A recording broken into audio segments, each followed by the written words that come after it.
Good evening, everybody.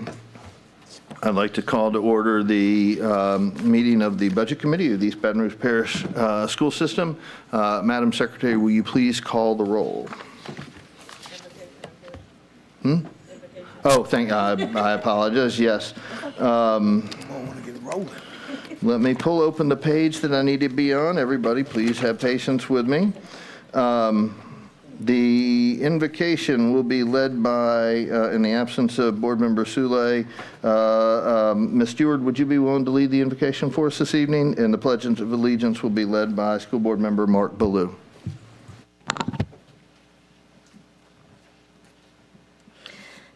Dear God, we come for you today asking your prayers, your strength, guidance, and wisdom to oversee the due diligence of this district.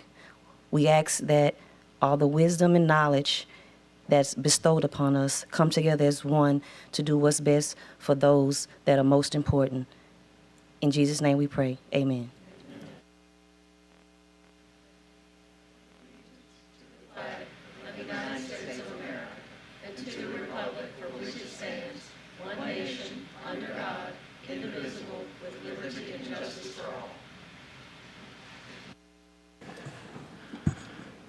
Thank you very much. Now I will ask Madam Secretary to please call the roll.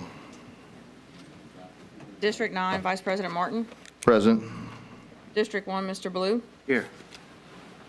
District 4, Ms. Stewart. Present. District 5, Mr. Lewis. Present. District 8, Ms. Sule. We have a quorum. Thank you. And Ms. Sule is stuck in traffic and should be here in about five or 6 minutes, hopefully. All right. All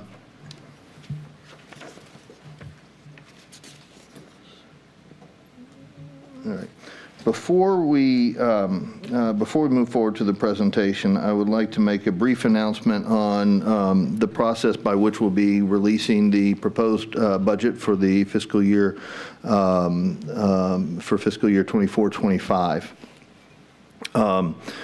By law, we have to make that draft budget public no later than Monday, May 20th. So what we're going to be doing is in the middle of next week, the interim superintendent will provide board members with a copy of the draft budget. The budget will be provided to the public on Monday, May 20th. I've asked the interim superintendent and Ms. Lopez to make that public early in the morning rather than close the business on Monday. We will have a board workshop prior to the start of the full board meeting on Thursday, May 23rd, so that there will be a presentation from the interim superintendent and Ms. Lopez on that budget, and answer questions from the board and the public on the budget at that time. We will have another hearing on the budget on Thursday, June 6th, coinciding with the June meeting of the Budget Committee. And in addition to the hearing on June 6th at the Budget Committee, we will have 3 other public meetings about the budget. These will be held at our district schools. The exact dates, times, and locations will be announced sometime next week. But as with our other meetings, thank you. As with our other meetings, we will be having them at diverse geographic locations around the district.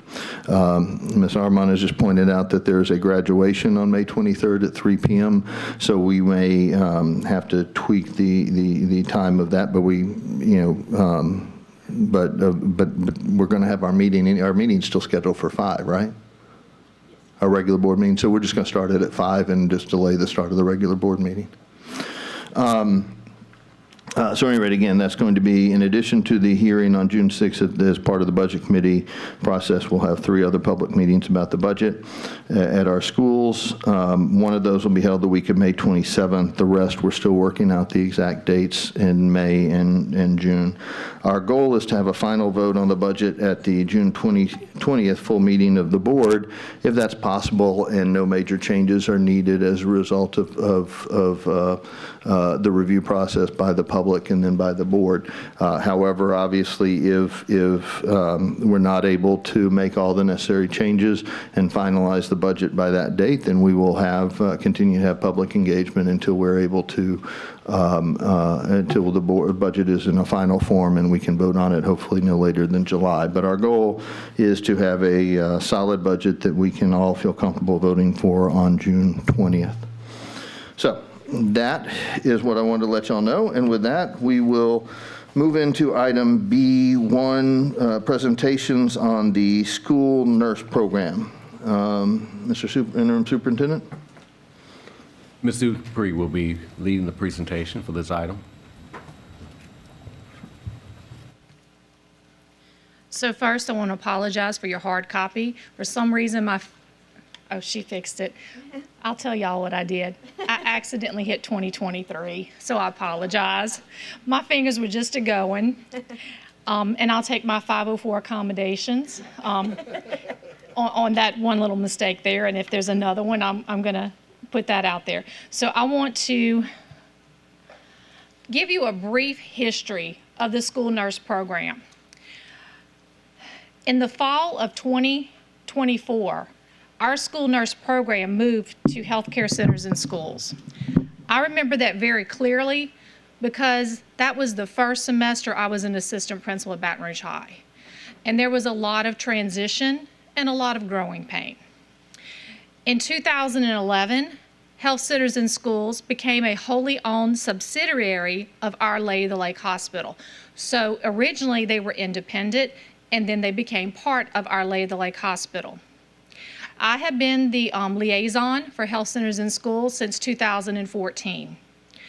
After the 2015-16 school year, the number of registered school nurses provided by Health Centers and Schools was reduced from 30 nurses to 20 nurses.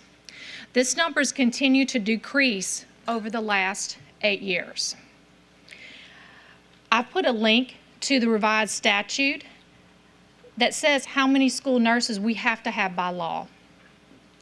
Revised statute 1728, I'm not going to read the whole thing, but I put the link there, so if our viewing public or constituents would like to look at that, they can click on the link and look at the statute. But we need one certified school nurse for every 1,500 students. So if we look at that number in our enrollment, we need between 24 and 27 school nurses. Why is there a range? Because our charter schools can opt in to use our school nurses, or they can opt to hire their own school nurse or have their own contracted school nurse. So I wanted to give y'all the range of where do we need to be to meet the legal requirements. So what's the benefits of bringing the school nurse program back into the district? We will increase the school nurse to student ratio. So we'll have more nurses for students. We'll have direct control of the services provided. We won't have a go in between. If we need something to happen, we have to go and ask, and then they have to go, because you have two entities. You have HIPAA and you have FERPA. And school nurses, when they're under the district, come under FERPA. When they're under a hospital, they lean towards HIPAA. FERPA is older than HIPAA, and it trumps HIPAA. I learned that with some conversations I've had over the years. The other thing is the district can bill Medicaid for allowable services, and that's really important, and I'm going to bring that up in the presentation. We will have a lower school nurse to school coverage ratio. What does that mean? A nurse will be assigned to fewer schools. Now, this is just an average. 1 nurse to every 2.4 schools. This is determined by medical acuity or medical conditions. Some schools, like South Downs Pre-K, will always have an RN there because of the medical acuity. Some nurses may have 2 schools, a few may have 3, especially if you have a school with 100 kids, 60. Or the smaller. They may have to have 3 schools, but we're going to make sure they're close together and easily accessed. So let's look at the money, the cost. Our contract with health centers and schools is covered by general fund. It's $1,739,695. Hope I did good, Kelly. The cost of medical oversight is zero because it's included in that current contract. Our Medicaid reimbursement to the district right now is $0. So we're getting no dollars. Our general fund cost is the $1.7 million contract.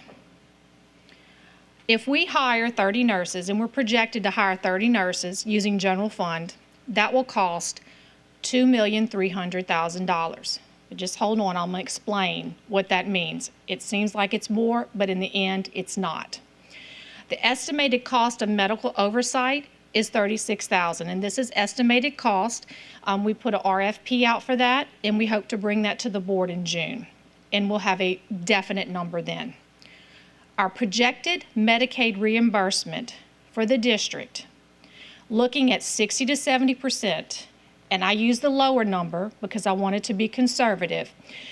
We look at the cost of all the nurses, so it's going to cost us $2.3 million. 60% of that will come back to the district because we can, as long as we use local funds, we can get the cost back for the salary and the benefits. So that gives us a reimbursement of $1,380,000. And I want to stop there for a second.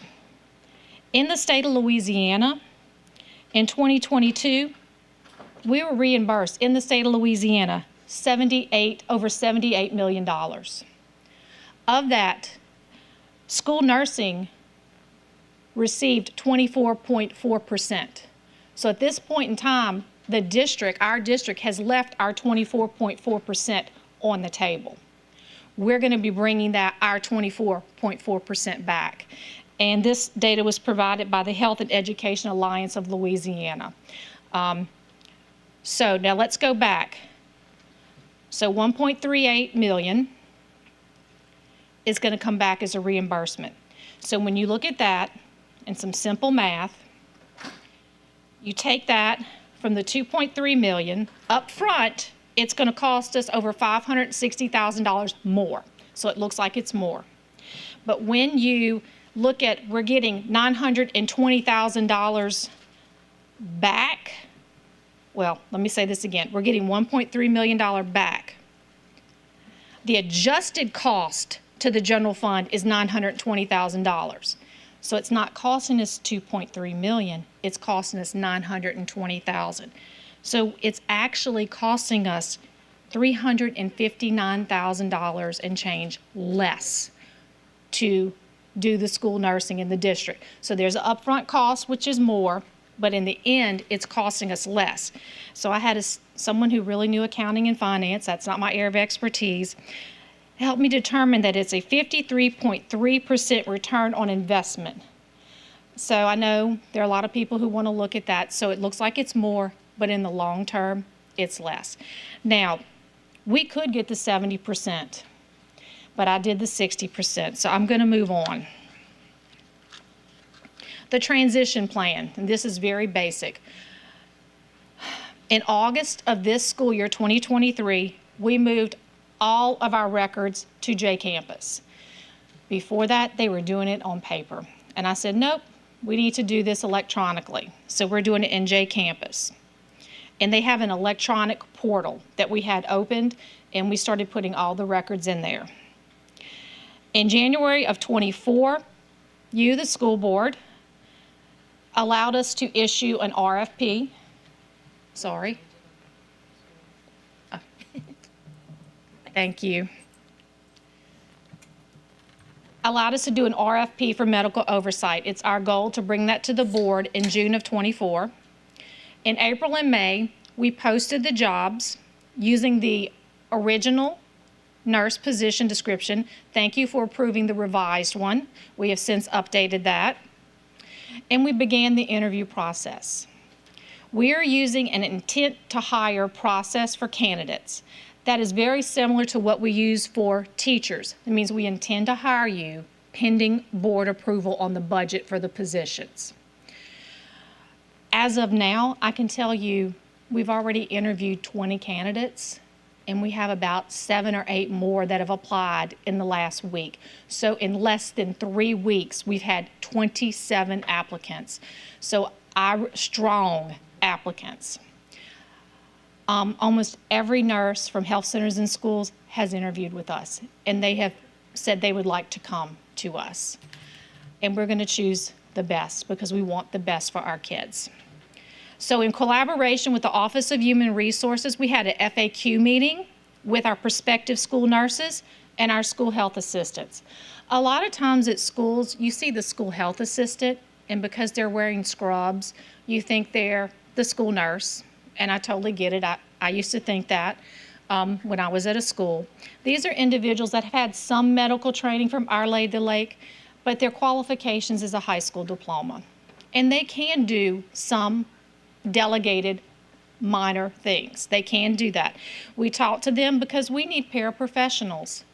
And we sat down with them, HR sat down with us, and we went through with them, answered all their questions. We were there for like 3-4 hours, but between the nurses and the health assistants, and we answered their questions and showed them how to apply and explained to them if they apply, they can take the Parapro for free.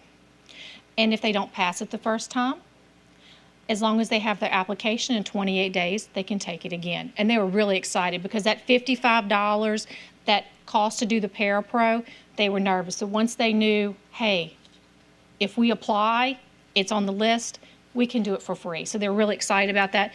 And some of them have already gotten job offers. And they said, well, hold on, I got to wait till I finish this. So they're really excited that they've already received some job offers. In April and June of '24, we'll be securing supplies. We've already started that. We got a grant from LDH for AEDs. So we've secured AEDs for every school in this district and multiple AEDs for the larger campuses. Things from gauze, Band-Aids, all the way to making sure we have the correct sanitary containers to dispose of syringes for insulin. We're working on getting all that. Luckily, LDH gave us a grant, a COVID grant. They did it through iCare, and part of that funding is being used to help with these supplies because that is allowable. So, and y'all approved that grant much earlier this year. In May, we're moving the historic hard copy student records from health centers and schools to the district. We have 20 years of some of those records that don't necessarily go in the CUME folder, but they go with the student's record. And so we're going to move them into our warehouse and get them in the proper place. They're by school, they're by year. We just can't put 500 boxes at the school, but we will have them ready to go, and we're working on that right now. Thanks to Jordan, he's really helped us with that. In May and June, we're going to complete the School Nurse Procedures and Protocol Handbook. It's aligned with the state and district policy and state guidelines. District has policy. The state does not necessarily have policy for school nurses and how they do their job. They have a guidance book because they look at the licensing board for school nurses for their policy. And we're very blessed. LDH has recently hired someone. We haven't had anybody in many years. Not LDH, LDOE has hired someone. We haven't had anybody in many years who is a school nurse who will be helping nurses throughout the state. So we're looking forward to that. In July 2024, we'll be continuing to build our substitute pool. We already have some school nurses who said, hey, I don't want to work full-time, I'm retired, I'd like to be a substitute. Just like you have to have a substitute teacher, you have to have a substitute nurse. In some cases, you need that substitute nurse more because if you have a diabetic, you need that substitute nurse there. So we're really excited. HR is working with us, and we've got 3 candidates, and they're retired school nurses. They only want to work 16 hours, 17 hours a week. We're like, come on, we're ready for you. We're going to provide professional development in July in orientation for the HCCS transitioning staff and our other new hires. So the staff that come from health centers and schools and the staff who are coming from other medical fields. August Through May of next school year, we'll continue to provide the training that we've always provided in conjunction with health centers and schools to school level staff: CPR, first aid, medication administration, diabetic care, one-to-one paraprofessionals, bus aid training, emergency protocol. I could go on for about an hour of all the trainings we do. We're very lucky. Cherie Duvik, who is the Director of Health Services, she's not here today because she's at the Louisiana School Nurse Conference. She's on the leadership there. She was a director at health centers and schools over the nurses. So she is very familiar with what we need to do, and she's been working with us for a couple of years. So we're very lucky to have her because it's going to be a very seamless transition because she has done the job, and then she's been working in the school system, which the medical side and the education side, she's learned the education side in the last several years. And of course, we're going to provide ongoing training and professional development to the school nurses. And that's it. Do you have any questions? Thank you, Mr. Dupree. That's a very helpful report. I got a couple of questions. One, this budget figure that you've given us, $2.3 million, does that include the cost necessary to cover the substitutes that we have to have?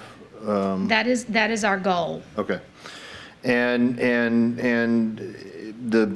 what's that rough pay scale for what the nurses are going to receive?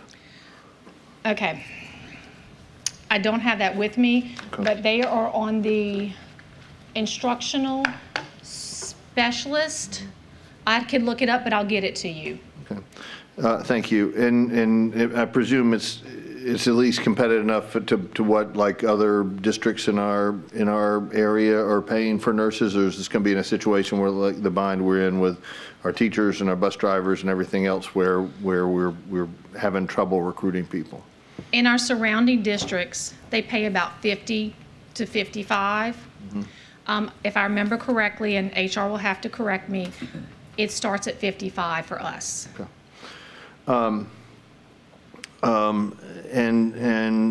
This question may be more for Ms. Lopez or Interim Superintendent Smith.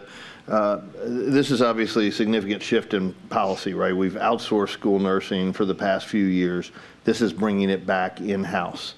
So the board approval of this shift to bring it back in-house, we obviously started the process of agreeing to think about it with that vote we had a few months ago. Right. But really the final vote for that will come in the form of our approval of the budget. Correct. Okay.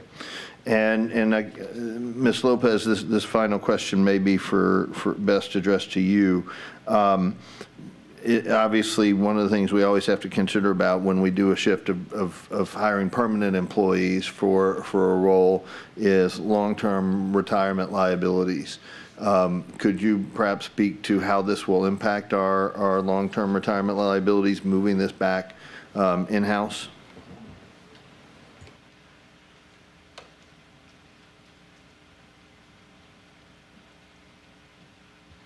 Good evening. So the nurses will be paid through payroll and through TRSL, just like all of our teachers are. So they will be expected to pay the same. We pay the same percentage to TRSL we would for any other employee. So bringing them in-house would mean benefits. However, if we with TRSL, once we do this, we can't ever outsource again without the penalty. So that's the only difference. However, as Ms. Dupree stated, this is probably going to be better for our students because we can ensure that we're getting the nurses. And also, while it is a year behind, we will get Medicaid reimbursement we've never gotten before. So in the grand scheme of things, it's going to cost us less, albeit we'll be a year behind. Is this $2.3 million, does that include like the money we put up to the retirement system, or is that tacked on elsewhere? That's all of it. That is payroll, benefits, and their salary. Okay. Thank you very much. That's all the questions I have. Mr. Rust. Thank you, Vice President. I know I'm not on the committee, but I did have a question for Ms. Dupree. So if I understand correctly, and we're talking about budgeting for 24 to 27 school nurses in that amount, is that right? We're looking at 30. 30, okay.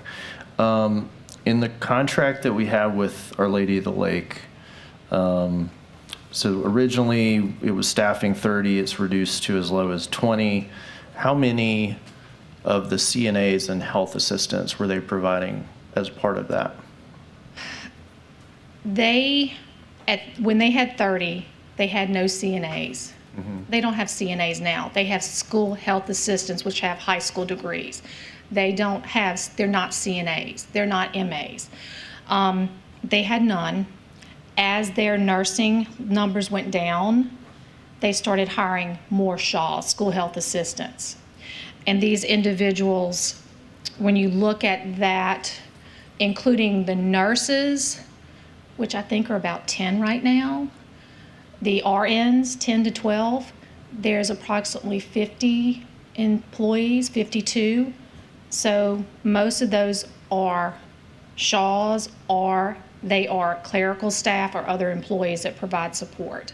Okay, so that's what I wanted to get to the root of, is how many, I understand, you know, the legal requirement as well as the expertise that a CRNA or an RNA will, excuse me, not a CRNA, certainly not, an RN will bring to the table, right? And we want to be able to fit that. But I have a real concern here that by making this move, we're going from 50 human employees or human bodies coverage-wise across 88 campuses-ish to 30, and how that will reflect in what's actually going on in the school. Because what I'm concerned about is this is going to turn into office staff and teachers addressing medical issues because they don't have a nurse on the campus when they need a nurse to be there. And so I see the benefit that we can bring to the table with this, especially financially. My request to superintendent and staff is to think about the coverage across our campuses, and if that could be supplemented with budgeting for, in addition to our RNs, budgeting for CNAs or healthcare assistants or whatever the next level would be, if that's possible, because I don't think this is going to bring the same level of service as what we currently have. My understanding is, and superintendent, we can look at this, personal care assistants. We don't currently have a job description for that, but they can be billed under Medicaid. And so instead of a paraprofessional or a CN, we may want to look at that and that cost.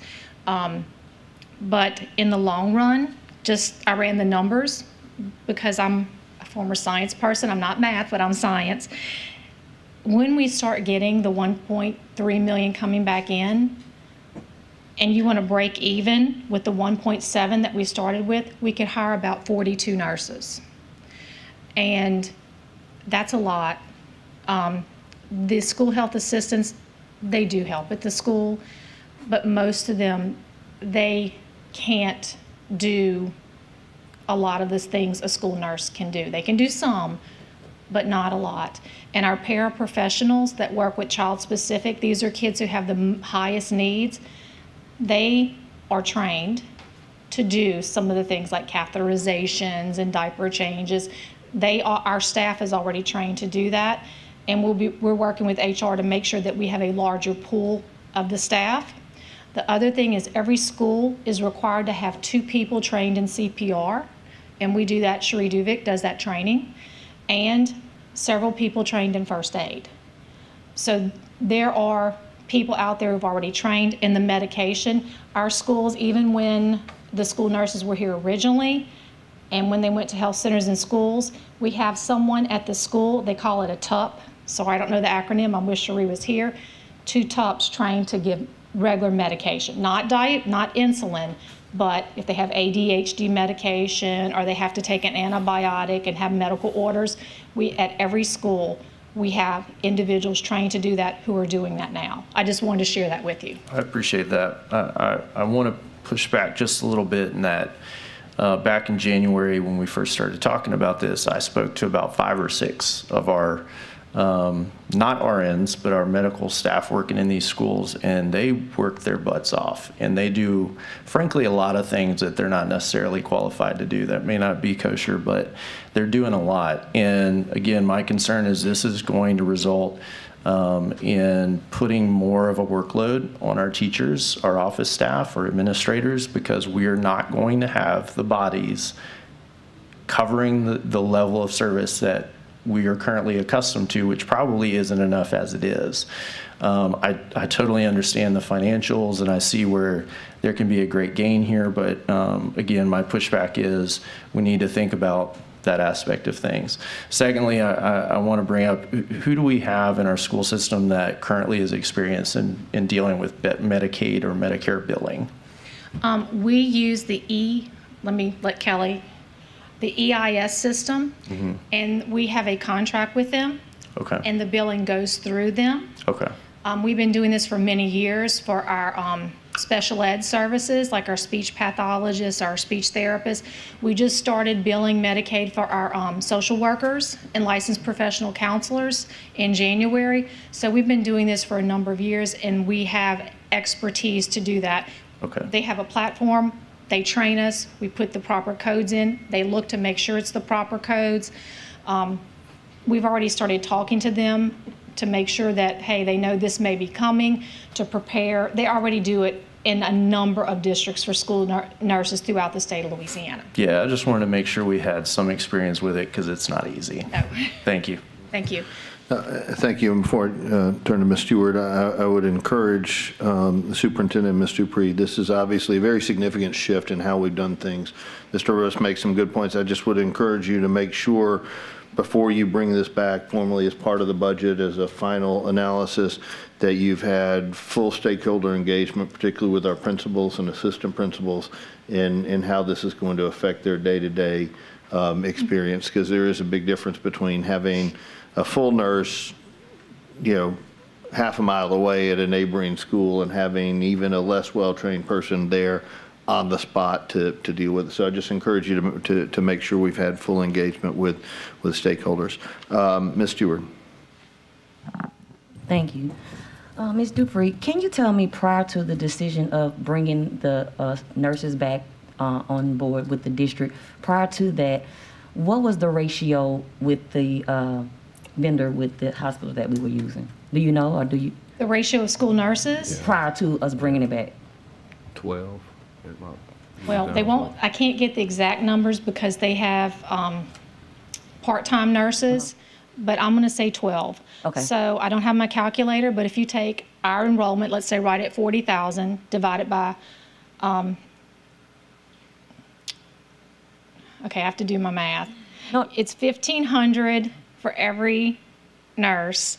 Our ratio would be 40,000 divided by 12. Okay, so what I'm saying, what I'm getting at rather, prior to, because I think we had this discussion prior to, it lowers the ratio with nurses in with the school district bringing them back on board with us, correct? Yes. Okay, so it does lower it. And does, prior to with the nurses, were there CNAs or assistants working along the RNs with the outsourcing with the hospital then as well too? With the with Our Lady of the Lake, they have some SHAWs and they have some LPNs, a few LPNs, licensed practical nurses. Okay. On some sites, if there's a large amount of diabetic care, but really right now, I don't have the data, but just talking to the current nurses, they have 5 to 7 schools. Okay. So what I'm getting at is that basically this actually lowers the ratio with nurses per schools, in addition to bringing on supplement or additional healthcare workers in the district, correct? I don't think I'm quite understanding. If we bring the them back? nurses in, and then we go back, if Mr. Smith deems me to do so, and look at bringing in other personal health assistants, then the numbers would go up even more. Yes, ma'am. And that all fits into the 2.3 million, the budget that you've already allocated for, correct? The 2.3 million only covers the 30 nurses. It doesn't cover the additional staff y'all are discussing. We'll have to go back to the basics and look and see how much that would cost. Okay, so that's what I was trying to get at. Yes. Whether or not if that covered that as well. But let me ask you this, with those 30 nurses, are those full-time positions, correct? Yes, Okay, and so all 30 positions are full-time with benefits and everything? yes. Okay, that's what I want to know. Thanks. Okay.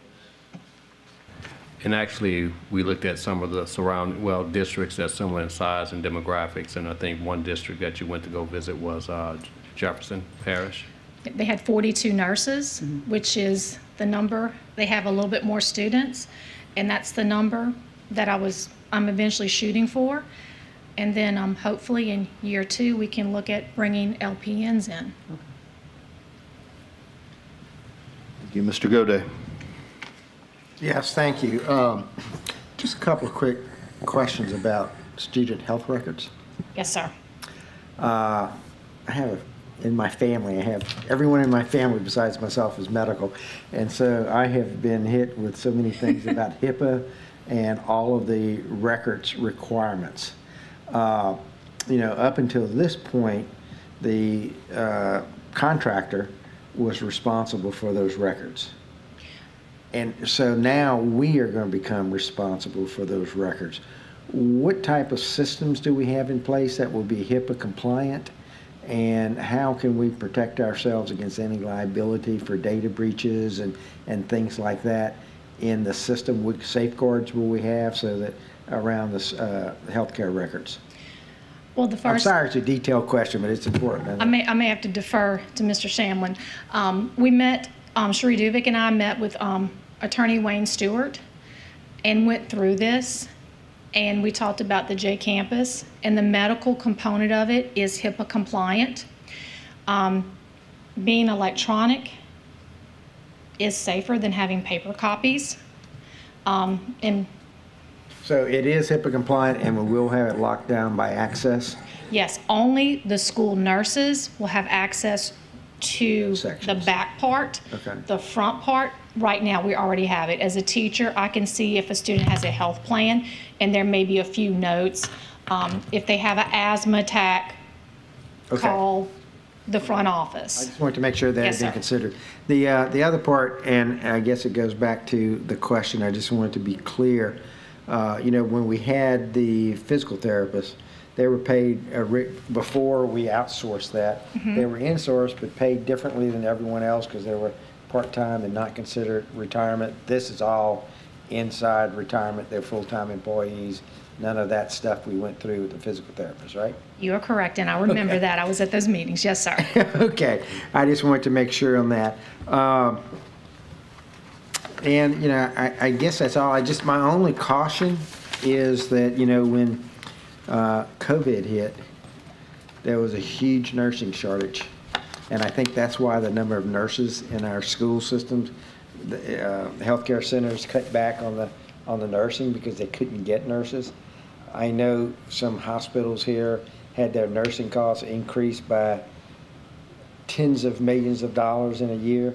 So my only watch out is that can be a very volatile job market for nurses. You're right, that can be, but we have something hospitals don't have. We have Consistent hours. We have consistent hours, we have holidays, and we have really good benefits. I'm No, you're being right, honest. you're right. And a lot of the RNs that we're interviewing, they've told us, we're tired of doing home health, we're tired of doing this. We want a regular schedule, we have family, we want to be there. We have some single people who are like, I've done hospitals, I'm tired, I want to try something different, and they're very qualified people. Sure. So I understand. I'm shocked.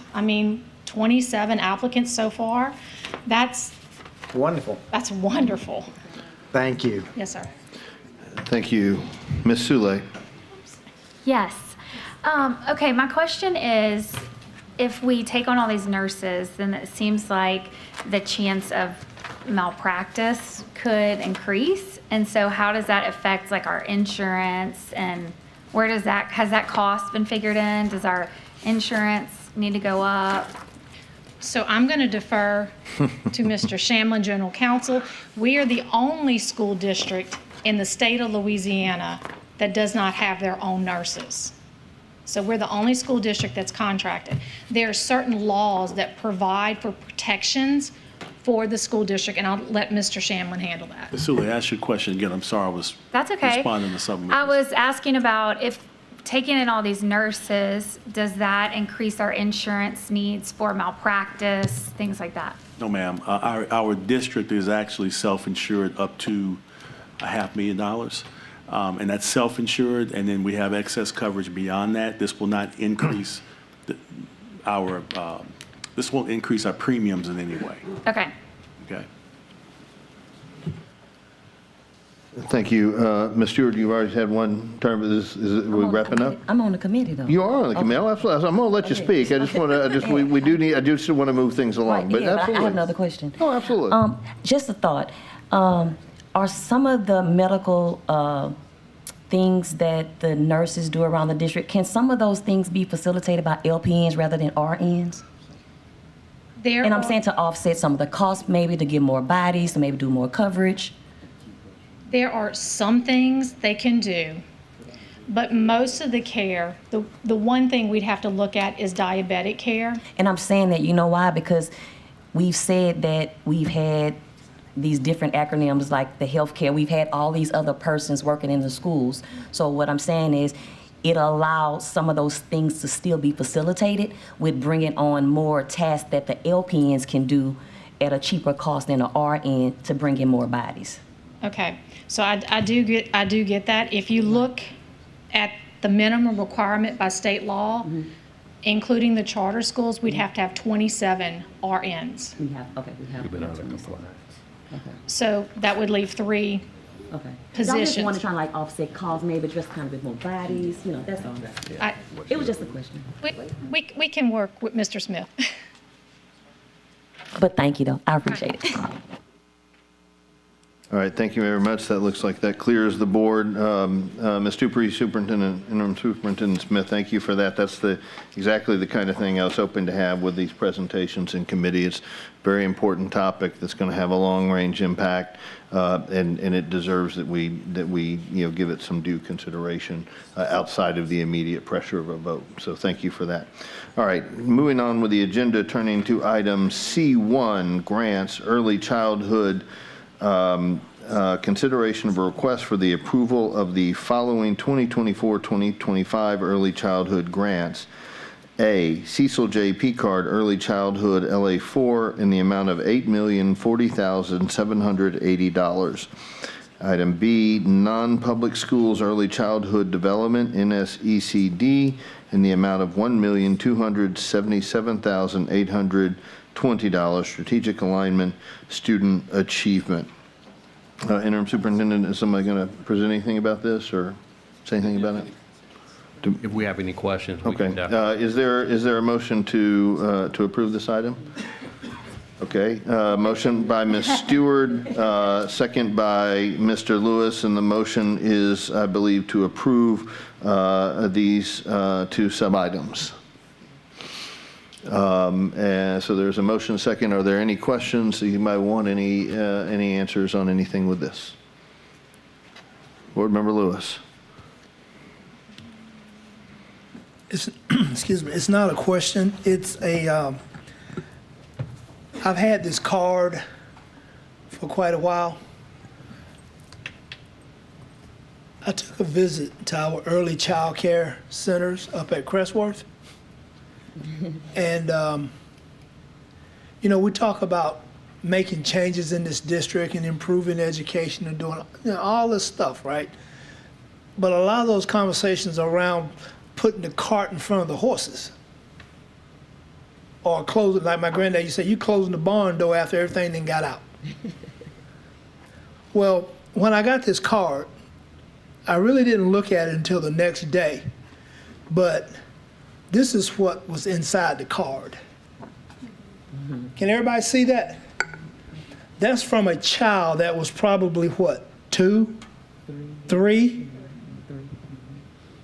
And what really struck me is a hand with a heart in the center of the hand. Who was pierced in his hands for love? I've been waiting to bring this back to show us this is what we're here for. And a lot of the other nonsense that goes on in this room rubs me the wrong way. But this is what we're here for. So don't get it twisted and think it's about a lot of the other stuff we talk about. We're in here for children.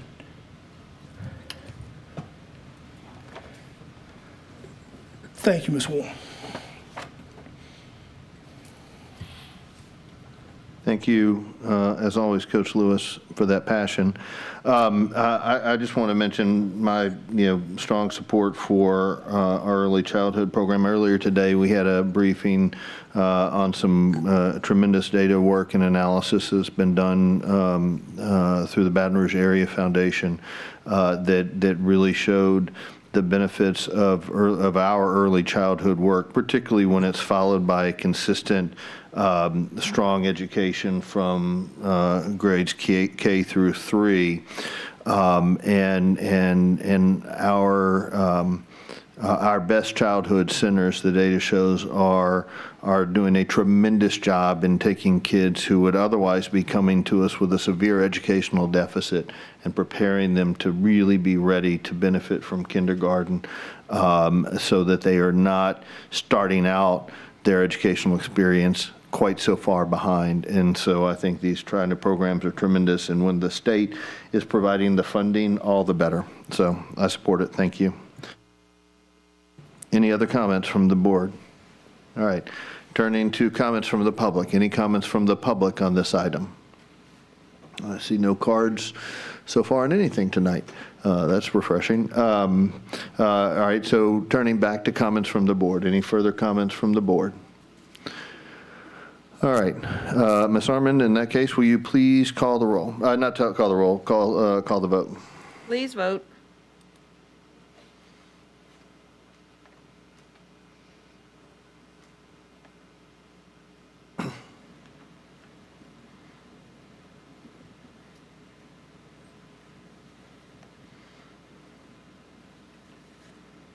The motion carries.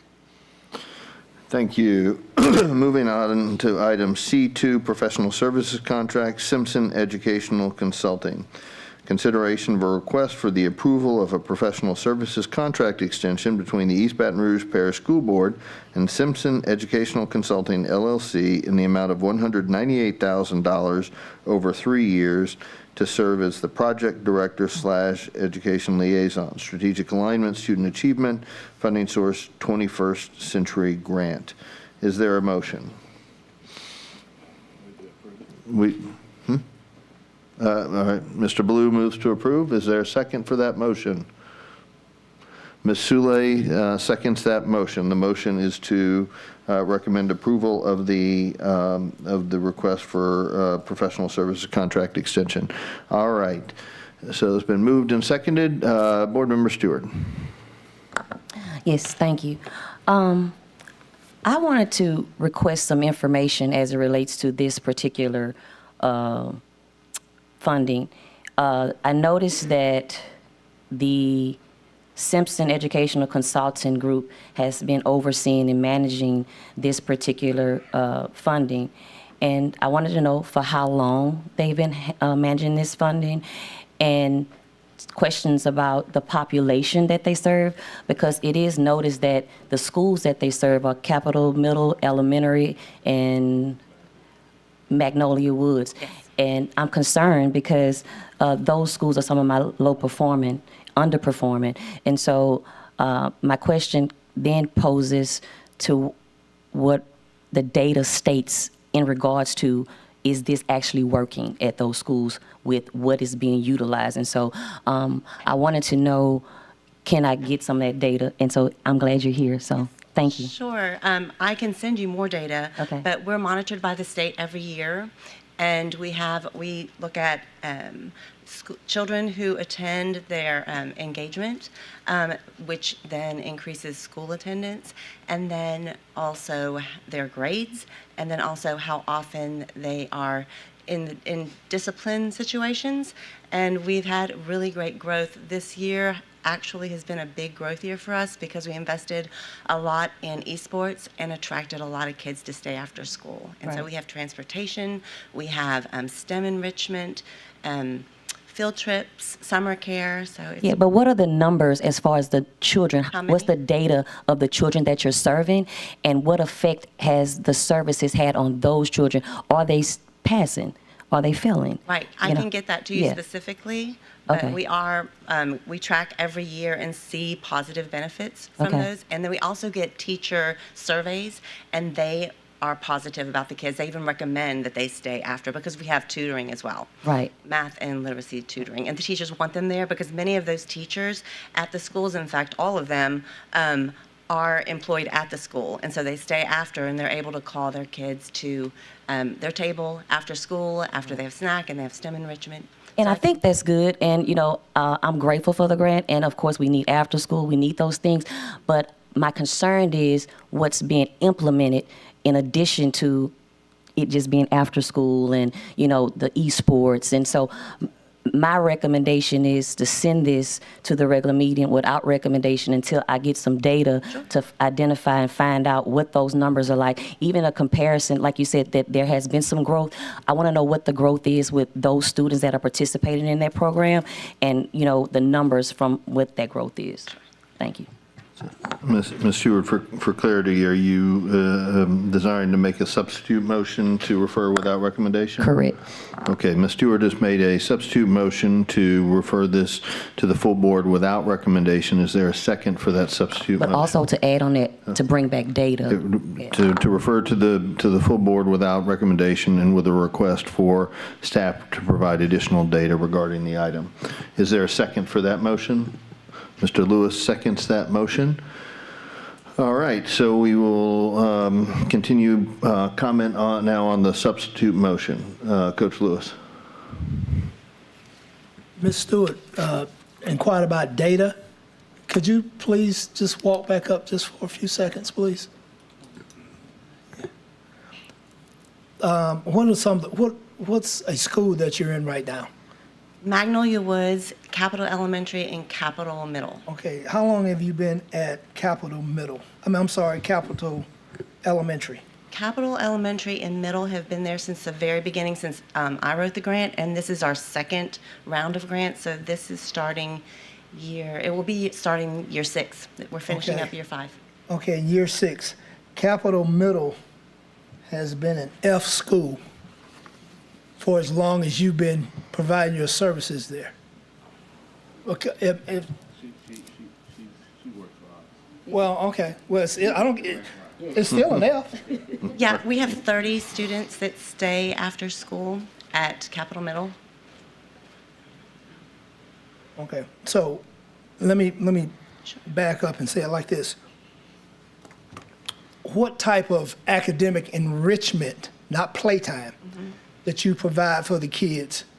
They have math tutoring and homework. Okay, is it aligned with what they do during the school day? It is, because actually the specifically math, this is a STEM program, specifically math at Capitol Middle is the large push because of their struggles with it. So we have a math teacher actually runs the program there, and they do tutoring daily before they do their STEM enrichment. Have you seen any movement at all? We do have movement. We've had trouble at Capitol Middle with community and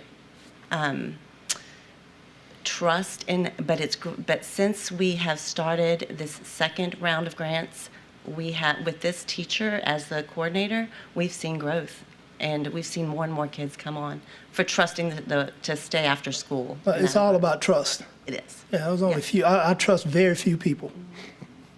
Okay. They've been recognized this year for all their STEM things that they're doing at Capitol Middle. They've been here a couple times. Would you expect to see maybe a bump in their SPS scores this year? I'm just asking. It's just a guess. I would hope so. I would hope so. Yeah. We have 30 students in our program. I hope those students do well and excel, and I hope that more come and accept our programming. And I asked because I was affiliated with a 21st Century grant at Capitol Middle in 2009 and 10. And it yielded some really good results. We actually moved out of corrective action because what we did, and I don't mean to disparage anybody, but we took Big Buddy and a lot of playtime people and put them out and brought in the 21st Century grant and aligned it to exactly what they were doing in the classrooms. And we yielded some positive results. That's great. I would love to go visit the program with you. And to your point, that's why we hire teachers from those sites to then be the 21st Century employees for after school, so they can carry that forward, the daytime work. But hey, good luck, and if you need anything at Capitol Middle, please come find me. Okay. Okay? All right, thank you. Thank you. Thank you, Coach Lewis. I'm gonna pass. Ms. Sule. I'm going to pass. I think Miss. Yeah, please. If I may, Ms. Suzanne Nevo is our district grant writer. So she's not the consultant here. And so she oversees the budget and the expenditures for the grants. I wanted to just kind of make that introduction of her. And let me point something else out, if I may, that can maybe help clarify the context of this particular situation. It's my understanding that when districts or grant awardees are awarded a 21st Century grant, there is a program or project management component.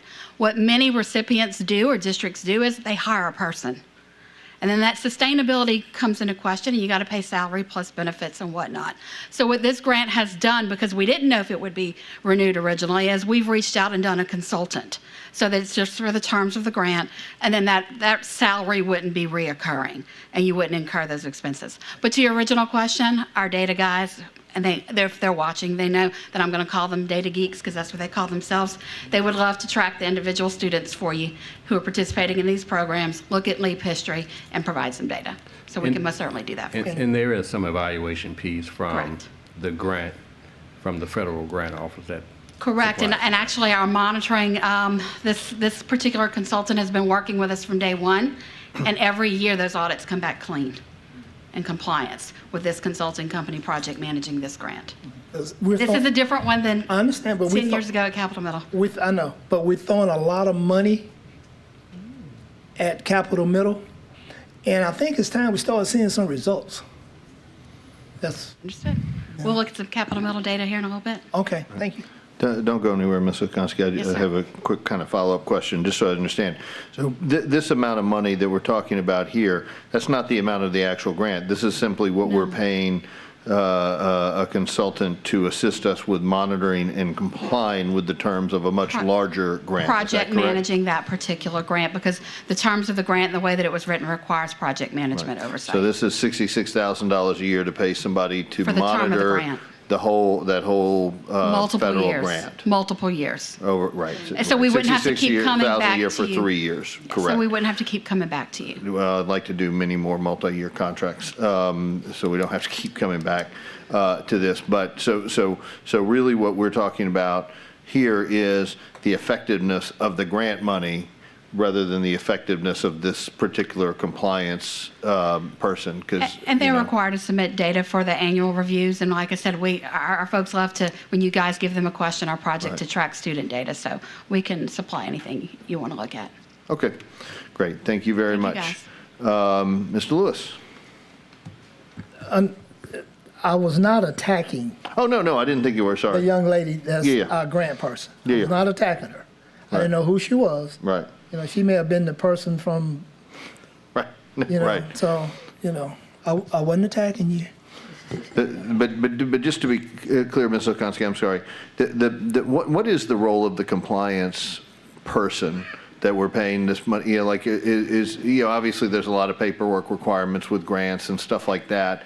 And is that person, is that firm that we're engaging also supposed to be helping us understand whether this expenditure of funds to Ms. Stewart and Mr. Sure. Lewis's question, actually producing effective educational outcomes? Yes, Yes. she manages the 3 sites, we work monthly, we have meetings with the leaders at each site, who then carry out the programs. She helps them choose educational programs, helps them write contracts to get people into the schools for programming, monitors all the data that needs to go in between LDOE and EBR, and also works with the evaluator who annually provides an evaluation. And I So can share this that as well. person is essentially ensuring that we implement the grant with fidelity. Yes. Okay, great. Thank you very much. Okay. So and we've had board comment. Now it's time for public comment on the substitute motion to defer this without recommendation and request that staff provide additional data 2 weeks from now. Is there any public comment? Seeing no public comment, and there is no public comment on the internet either, we will turn to comments from the board. Any board members want to have further conversation on the substitute motion? No. All right. So then I will call, yes, Mr. Blue. Just, I don't want the expectations on the data to be too much, because the terms of the contract are September 24 through 27, so that as far as the effectiveness of it, it may be difficult unless we look at other, in the past with other programs. I think this person has been doing this job for several years already, correct? So I think they can provide some data on the past few years' performance. Okay. Good point. Thanks. All right. Thank you very much. Okay, Madam Secretary, please call the vote. Please vote.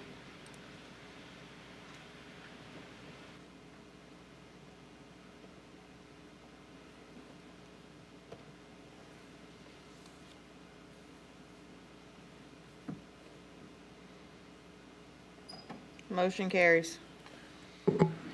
Mr. Martin, I'm going to jump in for a second. Yes, We're at the please. 1 hour mark. Okay. So we have about 20 minutes left in this committee meeting. If you need to extend it, now would be the time to take a vote by 20 minutes. Okay, and so I need a motion to extend by, 20 minutes. okay, we still have a presentation on the, in consideration of the revised budget for 23-24, which will take a little bit of time to discuss, and then the ITEP item, which hopefully will not take too much time to discuss, given that. So will somebody be willing to make a motion for extended time?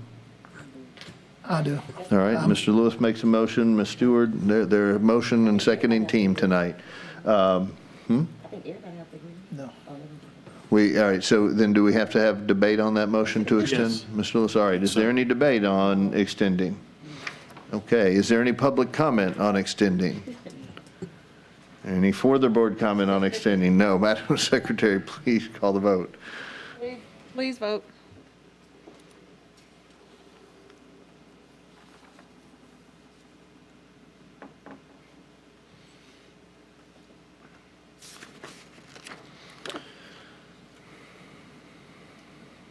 Motion carries. Excellent. Thank you very much to my colleagues for that cooperation. All right, so we are now moving on to item C3, revised budget. Consideration of a request for approval of the revised 2023-2024 general fund budget for the East Baton Rouge Parish School System. Before I call for a motion, I think I would like the presentation from Ms. Lopez, Superintendent Smith. Board members, Superintendent Smith, I will do my very best to make this as quick as possible. So tonight I'll be presenting to you the 23-24 general fund revised budget. As you know, the general fund must be revised each year. The purpose is to update and review the revenues and expenditure projections that were originally made in June through the proposed budget. It also allows us to update the fund balance since the previous fiscal year has now been audited and closed. Before we go through the revised numbers, I would like to give a brief timeline of the fiscal year. In July of 2023, the board approved a budget with a $16.5 million deficit balance. This would include board stipends for all employees. These stipends would be shared with Proposition 3. In September of 2023, after multiple discussions and a recommendation from Dr. Narcisse, it was approved to provide additional stipends for CNP staff, paraprofessionals, and transportation. These funds would be provided through the General Fund and the Child Nutrition Department.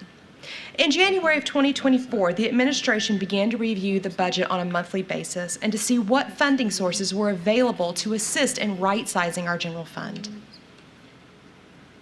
This slide shows the relationship of student enrollment to staffing. Prior to 21-22, we did track general fund staff, but was not in total with our grant staffing. The continued decrease in student enrollment will require a review of how we're staffing our schools in the future. Overall, revenues increased for the district. Property taxes increased by an additional 7% over projections. Sales tax increased by 2%. The largest increase in other local funding was interest rates. Due to the increase in the Federal Reserve rate, the district was able to increase revenues by levying its additional capital to earn more additional dollars. With the LDOE providing a stipend to all staff, the district received an additional $14 million in stipend funding. Federal funds did increase slightly through the increased indirect cost rate through ESSER funding of approximately $600,000. Total revenues were anticipated to increase by $31.1 million over proposed 22-23 projections. Again, the vast majority of this increase is due to property tax and the LDOE stipend. The Finance Department is monitoring this closely to determine the best course of action for our proposed 24-25 budget. Expenditures increased overall for the district from the original proposed budget. With the additional stipends proposed to staff, salaries and benefits increased by 7%. This was the vast majority of your expenditures. Property services increased with the additional funds provided to HES to ensure that all staff members received fair pay. And the district incurred increases in utilities and disposal costs compared to proposed budget, as well as the additional leasing of buses to ensure that all students arrived to school.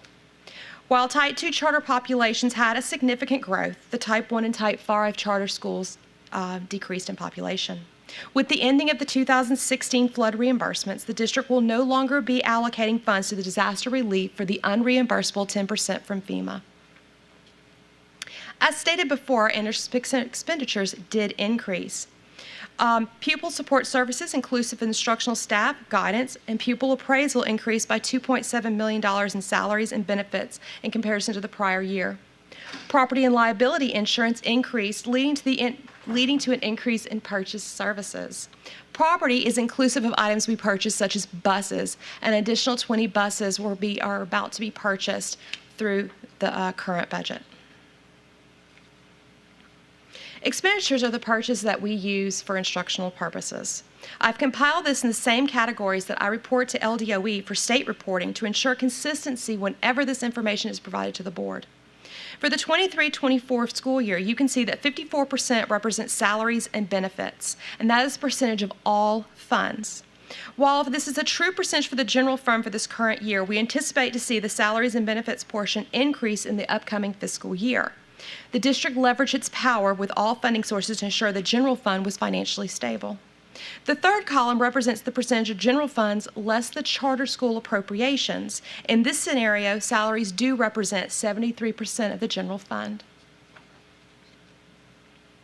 This chart provides an overview of the revenues and expenditures over three important points in the budget cycle: the actual 22-23, the proposed 23-24, and the revised 23-24.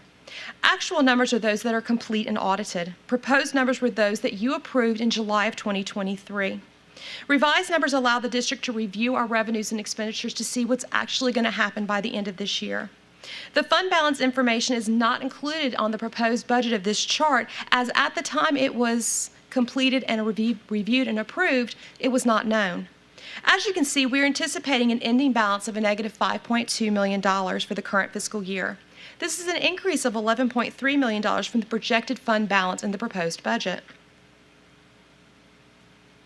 As stated in last month's presentation, the board and district goals are aligned with 5 major goals: early childhood, literacy, high-dose tutoring, college and career readiness, and attendance and truancy. This slide does not show complete holistic overview, however. It does not include any of our special revenue funds, which include our grants. This is simply looking at our general fund. Moving forward into the new fiscal year, it is the goal of administration to provide this overview inclusive of all funding sources for you to see, and it will be separated so you can see the difference between the two. For the general fund, the early childhood was completely funded through federal and state grants. As you know, we do not receive MFP dollars for our early childhood students. $6 million, or 1%, was provided for literacy, $4.6 million for high-dose tutoring, $11.6 million for college and career readiness, and $0.8 million for attendancy and truancy. While ESSER is ending, our commitment to our students and our goals have not. We will work strategically with all federal, state, and local dollars to continue to work to ensure the highest outcomes for all of our students. As stated earlier, the projected unassigned fund balance for the year is anticipated to decrease by $5.2 million. The projected assigned fund balance for this year is $35.5 million. The total fund balance, inclusive of inventory, is $136.2 million. This will give the district a fund balance as a percentage of revenues of 24%. As you know, your policy is 15%, and that is always our goal. Any questions?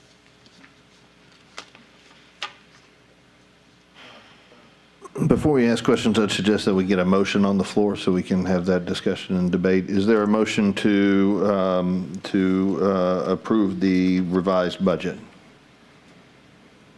Ms. Stewart and Mr. Lewis again. All right. Ms. Stewart moves and Mr. Lewis seconds the motion to approve the revised budget.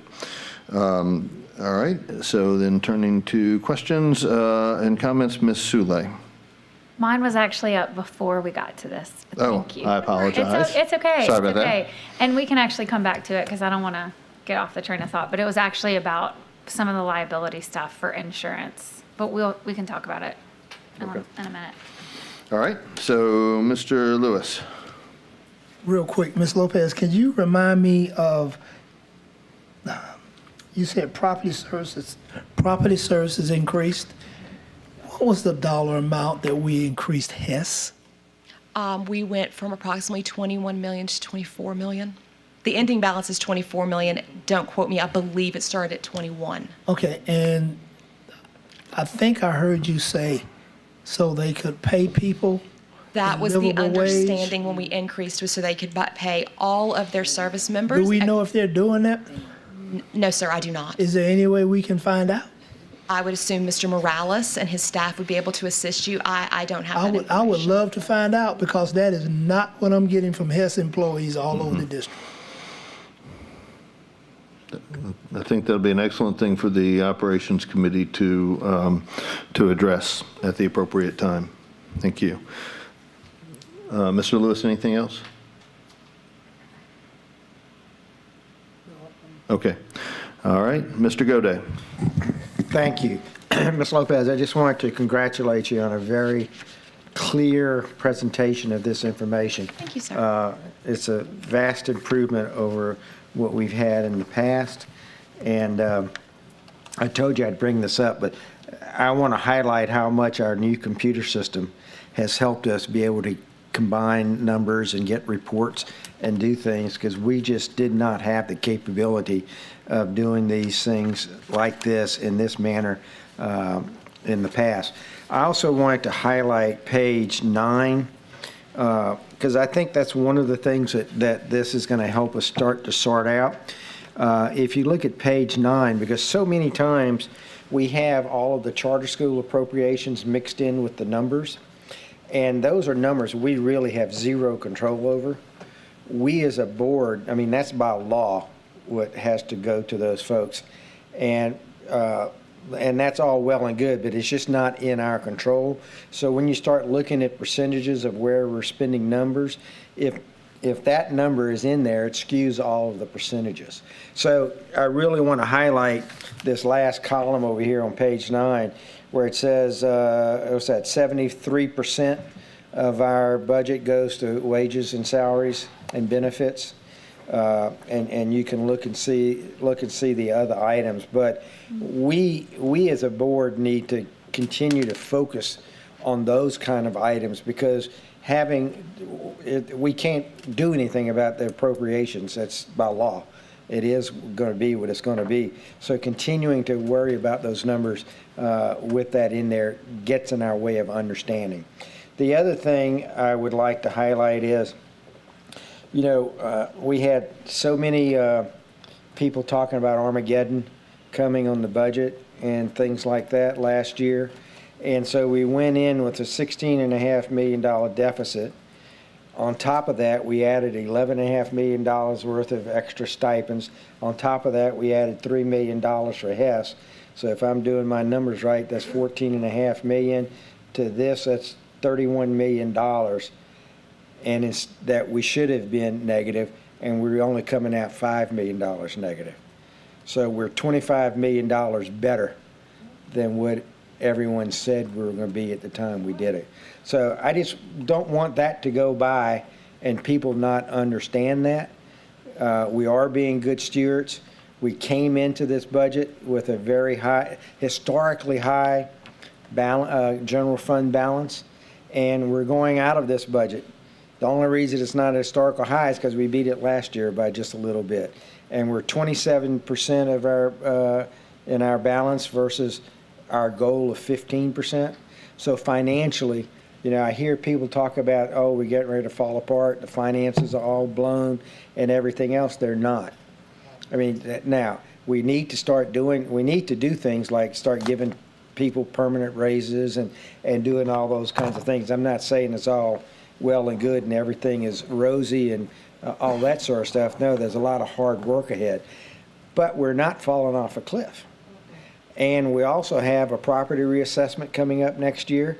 So if we roll that forward, that's more money coming in and things like that. So I'm trying to get the narrative changed out there, because if you go talk to anybody out there today, given the narrative that's been put out to the public, it's going to be, oh, the school board's broke, they're going out of money, everything's going to fall down and all this kind of stuff. And that's just not true. And so I think we need to be confident of these numbers and understand them. I'm hoping this presentation like this gives people a way to understand those numbers with confidence. And we got to start pushing back on that narrative, because that's just not the true narrative. Thank you. Thank you. I certainly agree with you on that point, Mr. Goday. I think, you know, we had a lot of debate last year over the fiscal prudence of making even the stipends, right? There were some, as you know, that said as much as they wanted the stipends, they didn't even want to give them because we were risking, as you say, financial Armageddon. And you made the point during those debates that we have historically been very conservative in our revenue projections, and that's borne out in this data. At the same time, I think we were collectively very prudent in looking at the one-time stipends and whatnot, because we wound up having very unexpected additional expenditures. And so I think that you're absolutely correct that we need to continue to be prudent, but we need to recognize that we are not, as some people suggested last year, on the brink of disaster.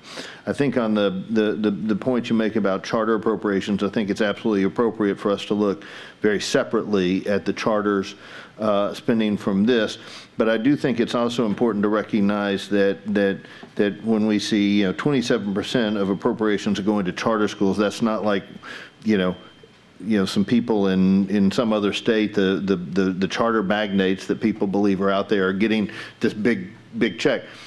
70% of their money is going to pay teachers and principals, just like 73% of our money is.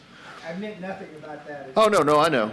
I know. I just want to kind of, I think that's, and I think as we, continue to evaluate our role in looking at charters and being, and understanding the full impact that has, I think we want to work with the charter organization so we can all get a better understanding. Their budgets are public, just like our budgets are, right? And I think we can do a better job as we move forward of helping the Baton Rouge community understand what the total education spend is of these taxpayer dollars. That's all I had, other than Ms. Lopez. I also want to commend you. I think this is the benefits of Cityscape and your work have allowed us to really start looking at things the way the board has wanted to look at them. This board, collectively, those of us currently in office, have really wanted to to look at them, and I'm sure the last board did too. That's why they adopted all of these improvements. So I thank you for that, and I'm very excited the direction in which we're moving. Ms. Stewart. I'm going to pass. Mr. Gode said some of the things that I wanted to say about the previous account of where we were and where we actually are. So I'm glad all of that has come out and it's being known that we're not broke. So thank you, Ms. Lopez. Yes, ma'am. We're not broke. That's the headline, Mr. Lucier.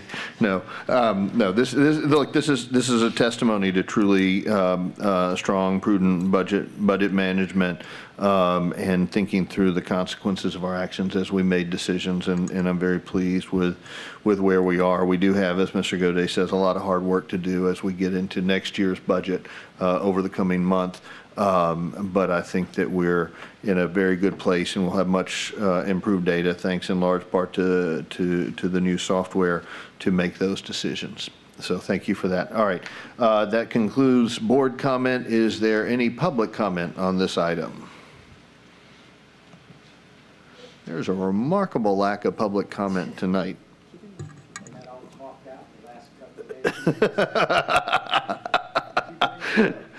All right.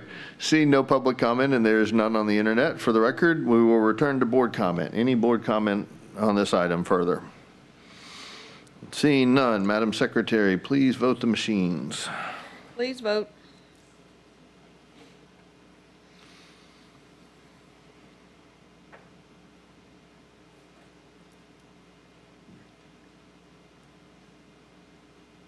Motion carries.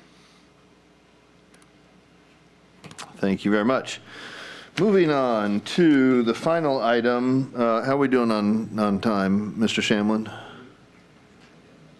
We have until 6:40. It's currently 6:22. We can get this. All right, great.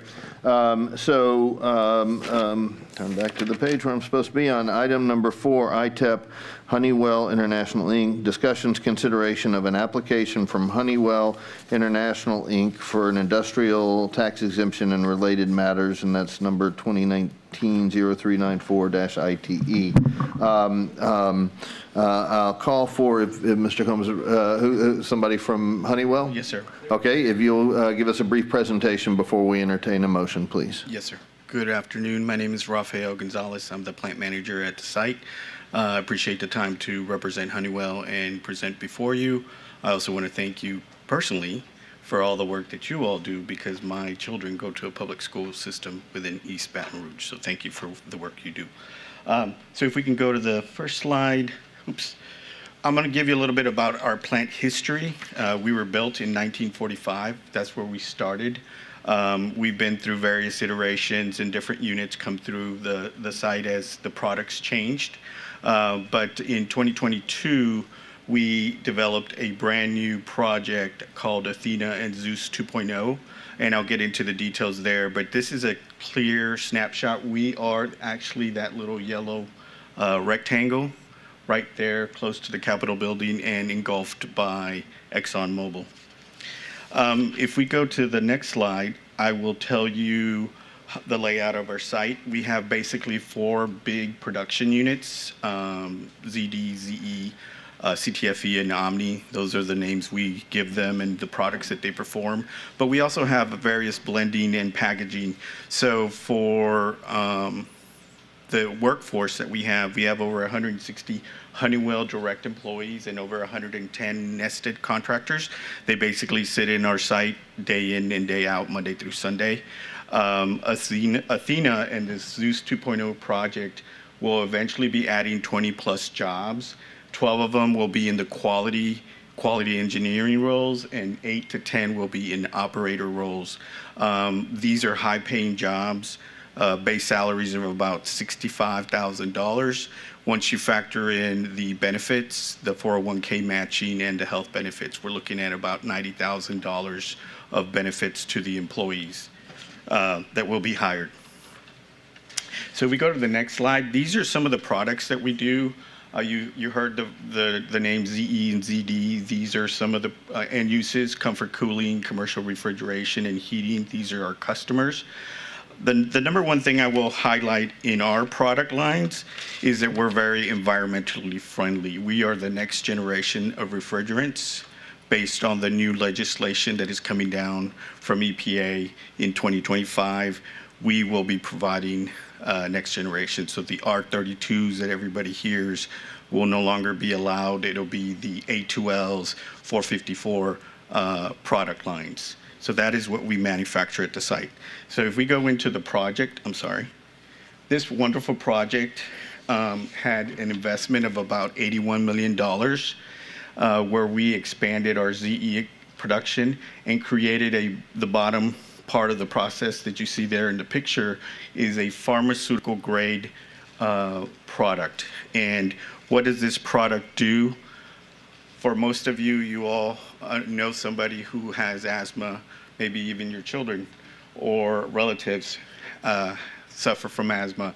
They have to take a metered dose inhaler and inhale the material to receive the medicine to the direct lungs. Our product is the next generation because 50% of what is sprayed goes up into the atmosphere. Our product is non-greenhouse gas. And so as the regulations are starting in Europe, they're asking for a product that is inert. And we are the first to bring this product to market. We're working with a pharmaceutical company in Europe. We've already made various batches and going through the extensive work of qualifying this product. It will start in Europe and eventually make its way to the US as these regulations are there. So think about it, all that is made in your backyard. And last but not least, how do we partner with East Baton Rouge? I'm actually a member of the Gabria board. We have an educator externship program, so we will be bringing 2 educators from the East Baton Rouge site, school district, who will come to our site and learn about the wonderful careers that are happening on site. Everything from E&I technicians to maintenance. There is going to be a shortage, and it's going to be hard to fill those positions. The industry recognizes that, so that's why we're partnering with the schools to try to give children and young adults the opportunity, once they graduate high school, to look for maybe colleges in their best interest, or they're not looking for a 4-year degree, but are looking for an associate's degree. These are high-paying jobs, and like I mentioned, $70,000, $80,000 jobs with full benefits. So that's who we are. I'm happy to entertain any questions that you may have about us and what we do. Thank you very much. First, before we move forward, I'll entertain a motion. Ms. Suley, did you have a motion? Yes. Sorry, I didn't get my microphone correct. First, thank you so much. And are you from Baton Rouge? No, I'm actually from South Texas, from a very small school district. If I could ever share my story, I'm a very big benefactor of a great school system that made great decisions when I was growing up. So Cool. I attended a pre-kinder program, so I was very touched by your speech. Cool. And it's cool to see you working at a business that is, you're here in Baton Rouge and your kids are attending public school. Yes, and ma'am. thanks for sharing that with us. Thank you. But I think I want to refer this to the full board without recommendation for today for a few reasons. One is I am really just getting information about it today, and I'd really like more of a chance for us to hear about what y'all are asking for than just today.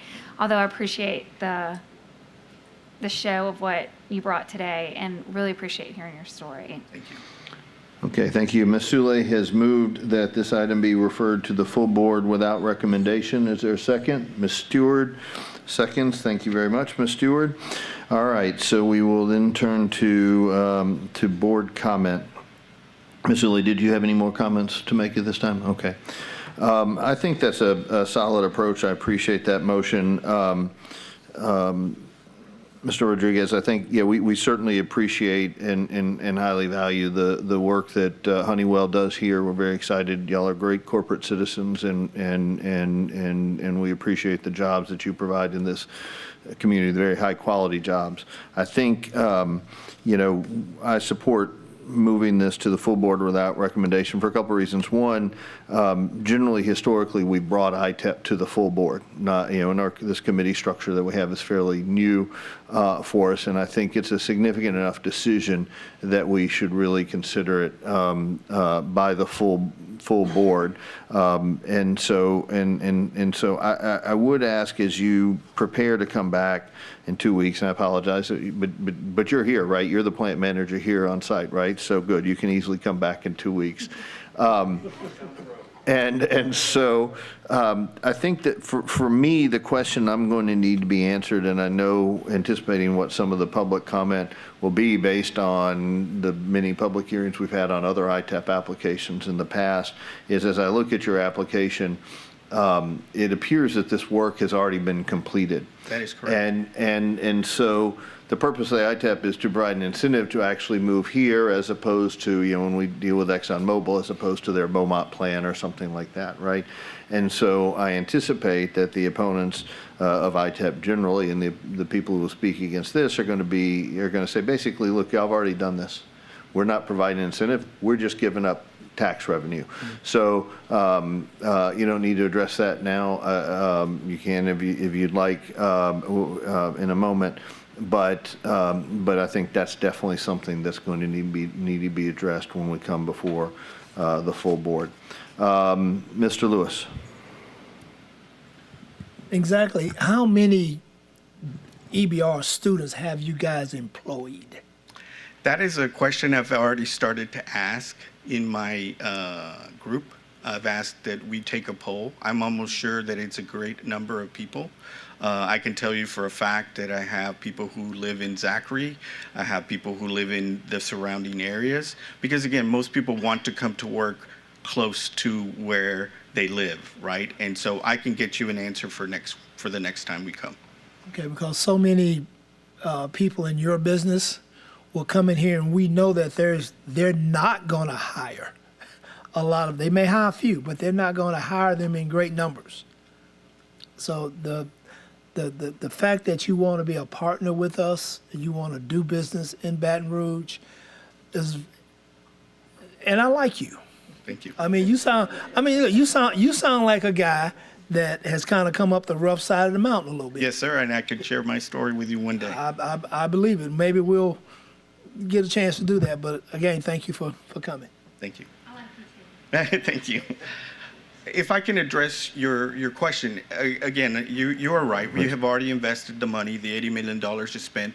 The production has been, the project has been constructed. What I would say to that is, when we factored in everything, we knew that this opportunity, the ITEP opportunity, was available to us, and that was part of our factor. But we don't stop here, right? This plant has been here since 1945. There will be a Athena 2.0, and part of the factor will be, do you build it where it already has the first phase, or do you build it somewhere else? Those are options and questions that we have to answer to our senior leadership day in and day out when we bring forward. So it's a valid question. I will have a great answer for you, and I will take a poll of how many employees we have. But if I can just share one more thing as a plug for Gabria, there is a shortage coming for skilled workforce in the industry over the next 5 to 10 years, based on all the expansion that is going to occur in here because of the friendly incentives of the partnerships that the community is building with the chemical industry. Things don't happen unless you can make chemicals. We are fortunate enough at Honeywell that the products that we're making are very, very safe. And the only thing I will say is we want to partner to give everybody the opportunity to go after those careers. So thank you for your time. Thank you very much. Mr. Goday, and if you can keep it quick because Sure. we're running out of time. I got to tell you, all these descriptions are great because I'm a chemical engineer. All right. So I can get into all of this. Couple of things. If none of you have had a chance to attend any of the Gabria functions, particularly the graduation exercises, it is something that you ought to do, because I don't know how much of you know about Gabria, but it's what, a 2-year?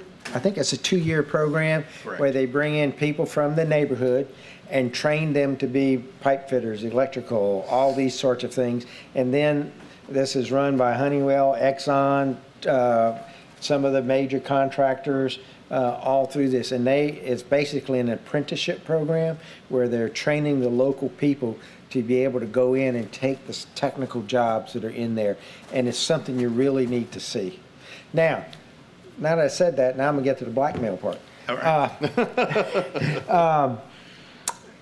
Do you guys participate in the senior high school internship program with EBR? So we do not. We've been asking about it because, again, there is at least in my company, there is an 18-year or older limit. So you have to be 18 years or older to be able to come across our gate. That is a requirement for, liability. No, I understand. Things like I that. understand. But like I said, our first step here is to educate our teachers of what opportunities there are and make it available. Because again, if somebody didn't tell me when I was a young child that I could be an engineer, I would never have known. My father only went to 6th grade. My mom only went to 3rd grade. That's where I come from. They don't know what an engineer was or did, but I had a good school where they showed me what I could do in my career down the road. Well, thank you very much for that, and thank you for what you do to the community. I would suggest that you talk to Exxon and figure out how they got, because I think they have like 20-something interns Yes, this sir. year, and some of our seniors in high school are over 18.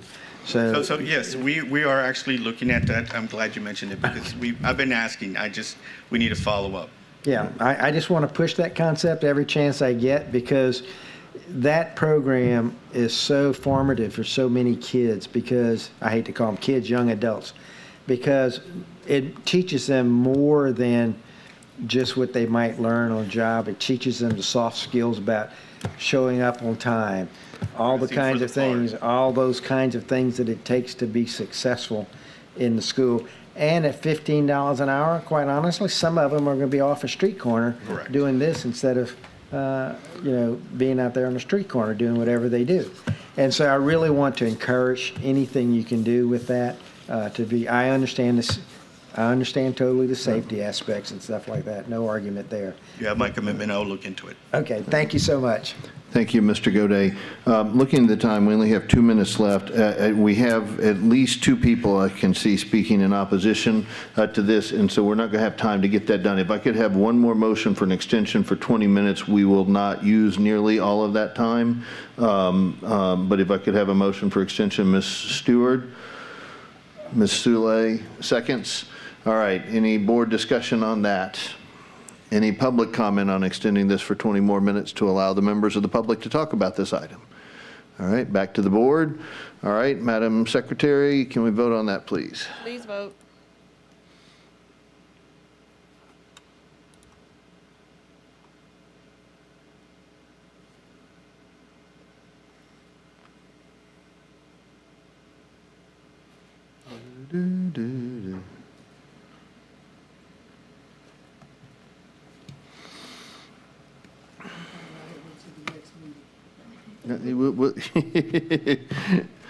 Motion carries. Thank you very much. Okay.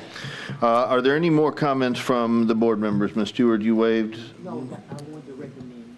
Okay, great. All right, any more comments from the board? Okay, so moving to public comment. Angela Reams Brown, please. Okay.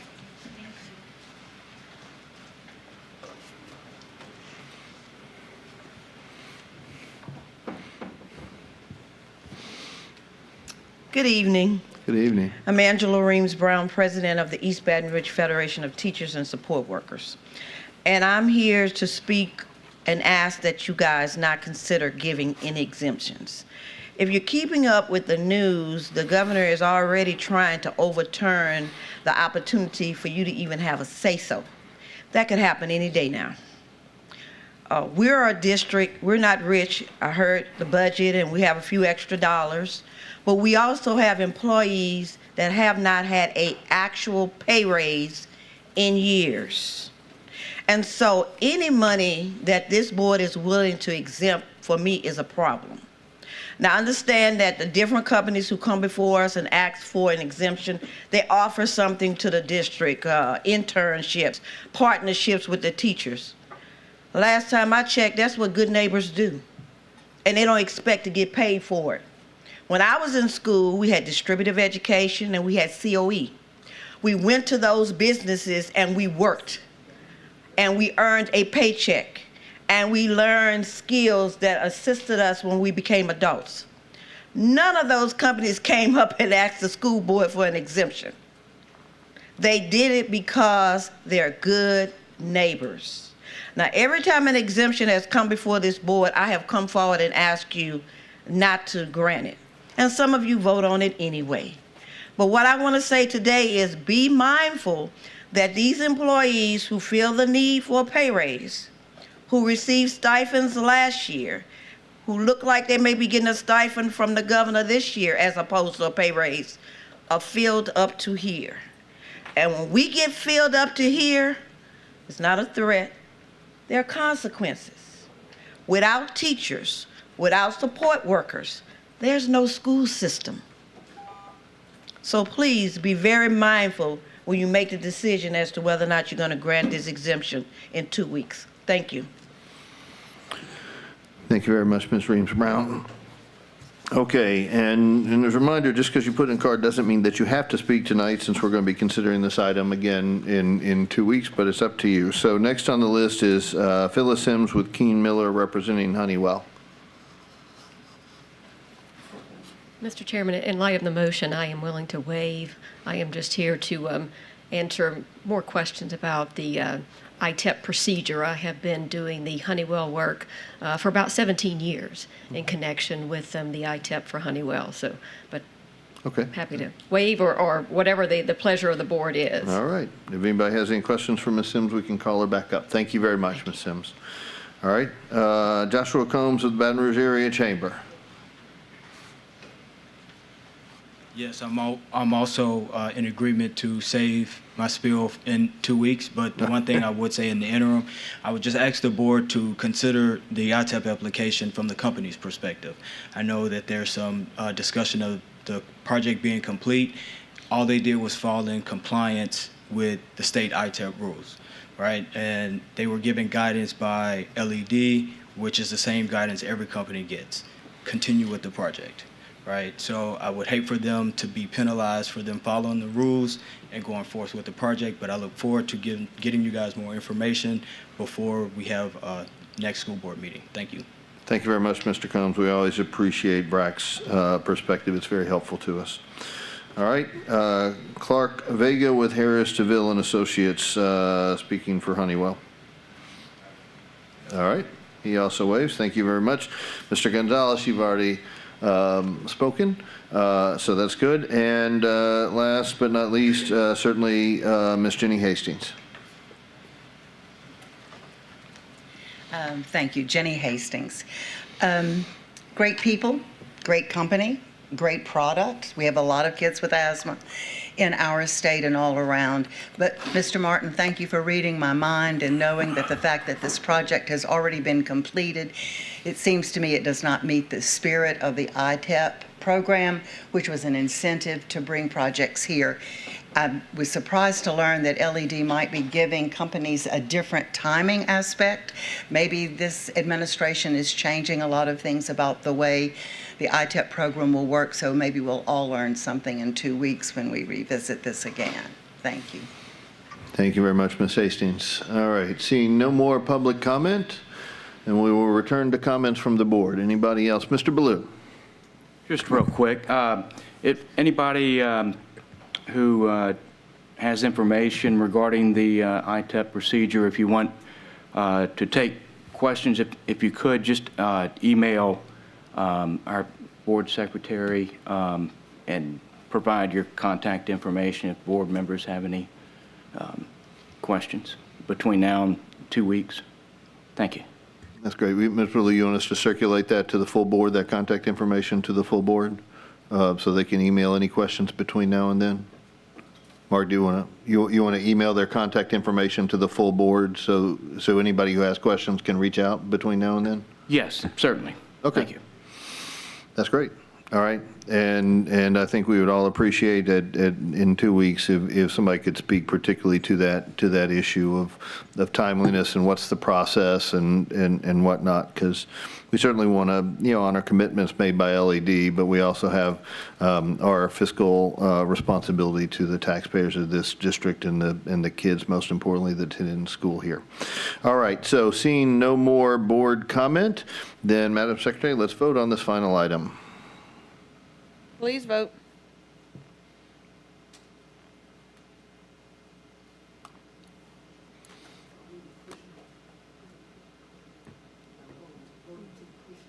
Yeah, we're voting the motion. Send it. An agenda. We'll have a discussion, debate on it 2 weeks from now. Motion carries. All right, thank you very much. That is the last item on this committee's agenda. Mr. Academics Chair, do you want to take a recess before we go to your meeting, or you want to roll? I'll tell you, by the time y'all do the prayer and invocation, I'll be back. About 5 No, we only do the prayer and invocation once. You don't get a separate one. 5 minutes. We will. All right, we will be adjourned for 5 minutes. Thank you very much.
We'd like to call the Accountability Committee to order.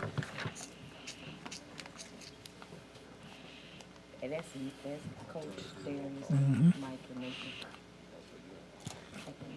Madam Secretary, could I have a roll call, please?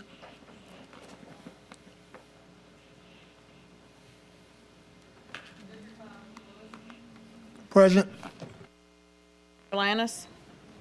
District 4, Ms. Stewart. Present. District 6, Mr. Russ. Present. District 7, Mr. Gode. Present. We have a quorum. Let's get it. Thank you.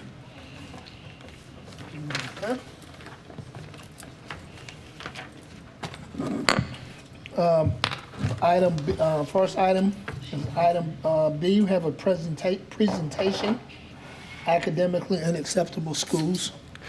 Mrs. Okoski.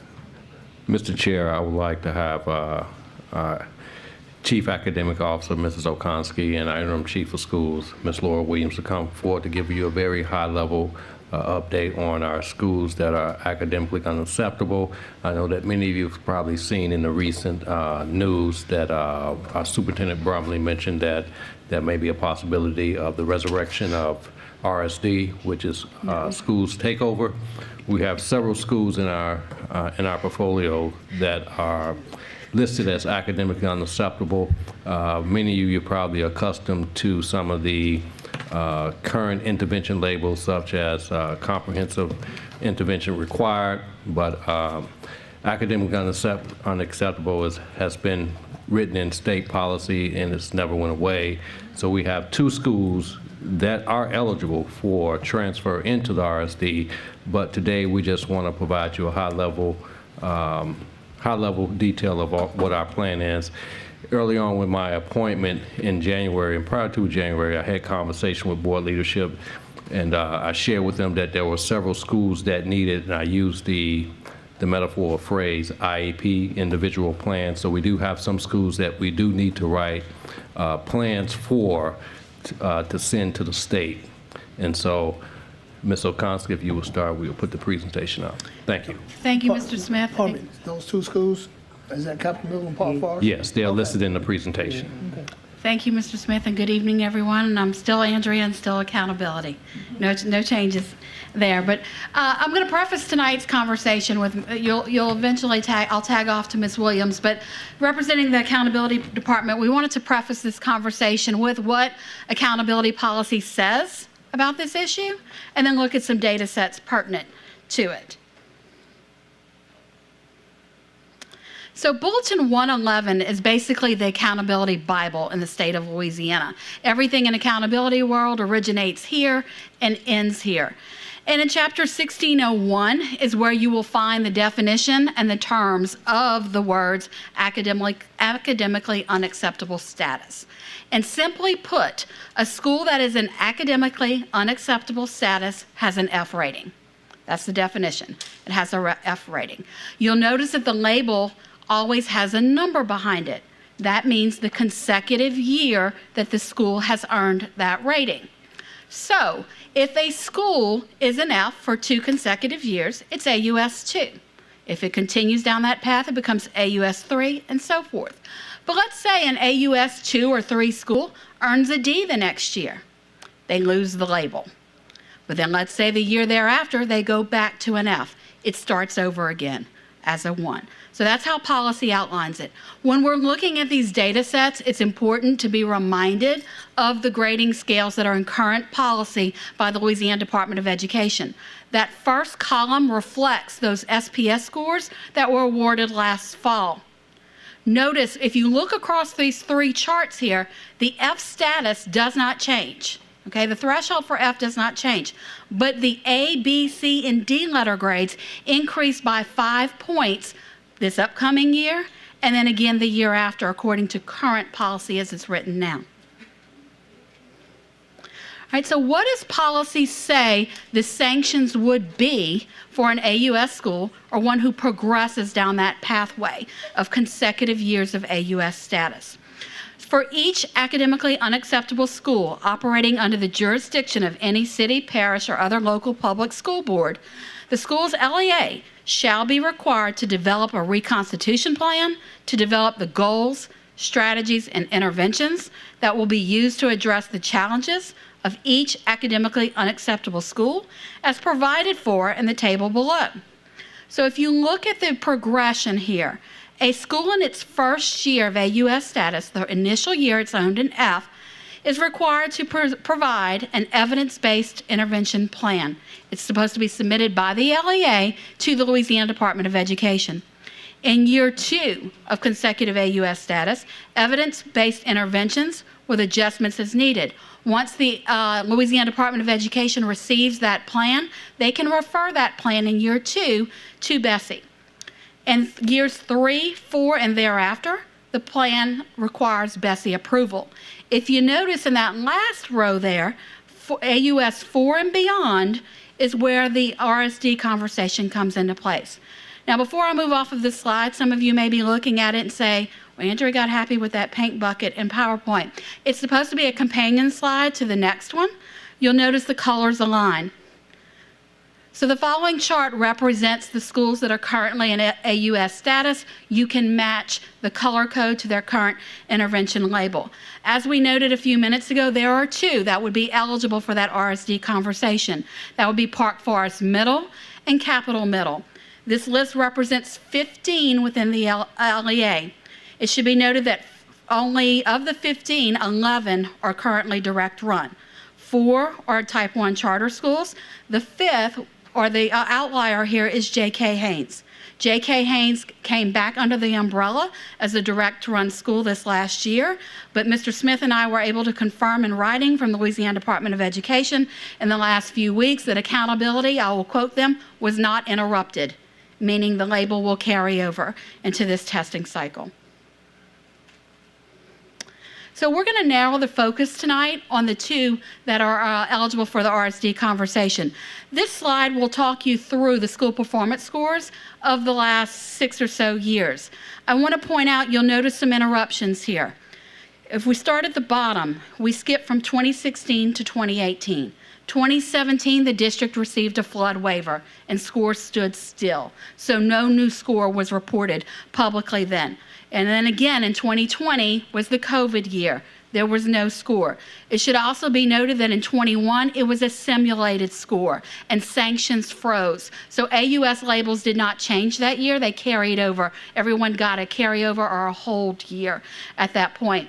The arrows represent the years where we saw growth at these 2 sites that we're talking about or focusing on tonight.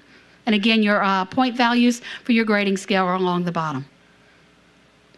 So if we look at Park Forest Middle, and we look at subgroup data in particular for Park Forest Middle, the state awards SPS scores, or started recently after COVID, awarding SPS scores for particular subgroups. What we did was we went back to February 1 enrollment because that's the LEAP cycle represented here. And you notice that in February 1, Park Forest Middle had 536 students. You can see the percentages of each major subgroup, and then you see the school performance score. Notice your legend along the bottom. Anything below a 50 is an F in that area. So there was one area, the Hispanic Latino subgroup, that was over the F status with 51.5. Park Forest Middle did see some growth as compared to the previous years in these subgroup scores, but many of them still remain below the F classification. And just a note, when you look at the subgroup percentages, English language learners and students with disabilities, it's about double the size of what our district percentage is for those particular subgroups district-wide in this particular building. Turning to Capitol Middle, you can see a similar chart. This data cycle represents an enrollment of 526 students. You notice the subgroup scores there with the legend at the bottom. All of them are below the 49.9, which is the F cutoff for a D. We did see some growth in students with disabilities and a slight increase in the African American subgroup from the previous year. One of the pieces that we're looking at in addition to academic data, and we were concise here in these slides, so we've gone deeper into LEAP scores and other subgroup areas by certain content standards and other areas, but one of the big pieces that we're also noting is attendance and behavior. In addition to the academic content, we're seeing certain trends in these schools in attendance and behavior.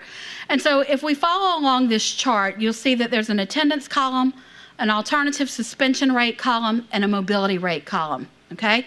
And so these are a lot of numbers. So what's some context of how you can wrap your head around this?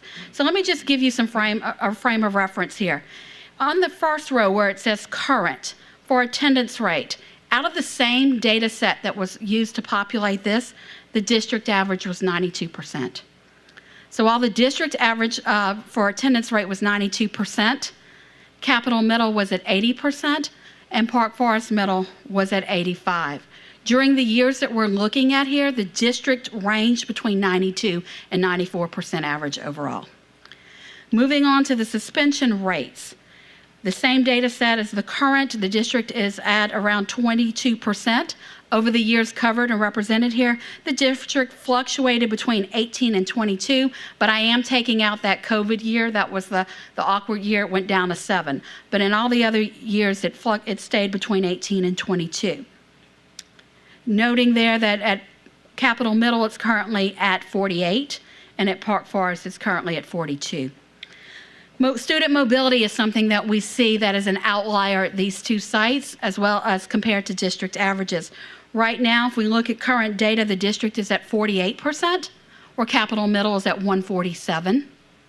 And that means a student is counted every time he or she exits and leaves, which means we've got students exiting and coming and going multiple times in this building in 1 year. And at Park Forest, the mobility rate is 65. Again, the current district average is 48. And over the years covered, that COVID year was an outlier at 35, but the district has ranged between 42 and 51 over time. Yes? I would gladly, and I pulled it just for that question so that I wouldn't mess it up. Mobility rate is calculated by the total number of transfers in and out, divided by the total student population on the first day of school. So it's an automatic report in our J-Campus system that uses that criteria to run the report. Yes, You all track where they're leaving to and coming back from? Yes, if they stay within the LEA, we have those codes so we can tell you exactly where they're going and where they're coming from.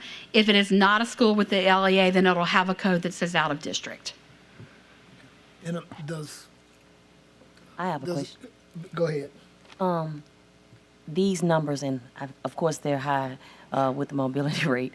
Is this inclusive? I would like to know what percentage of the mobility rate is administrative transfers. We can do that. Yeah, that's what I want to know. We did it overall, but we can do that.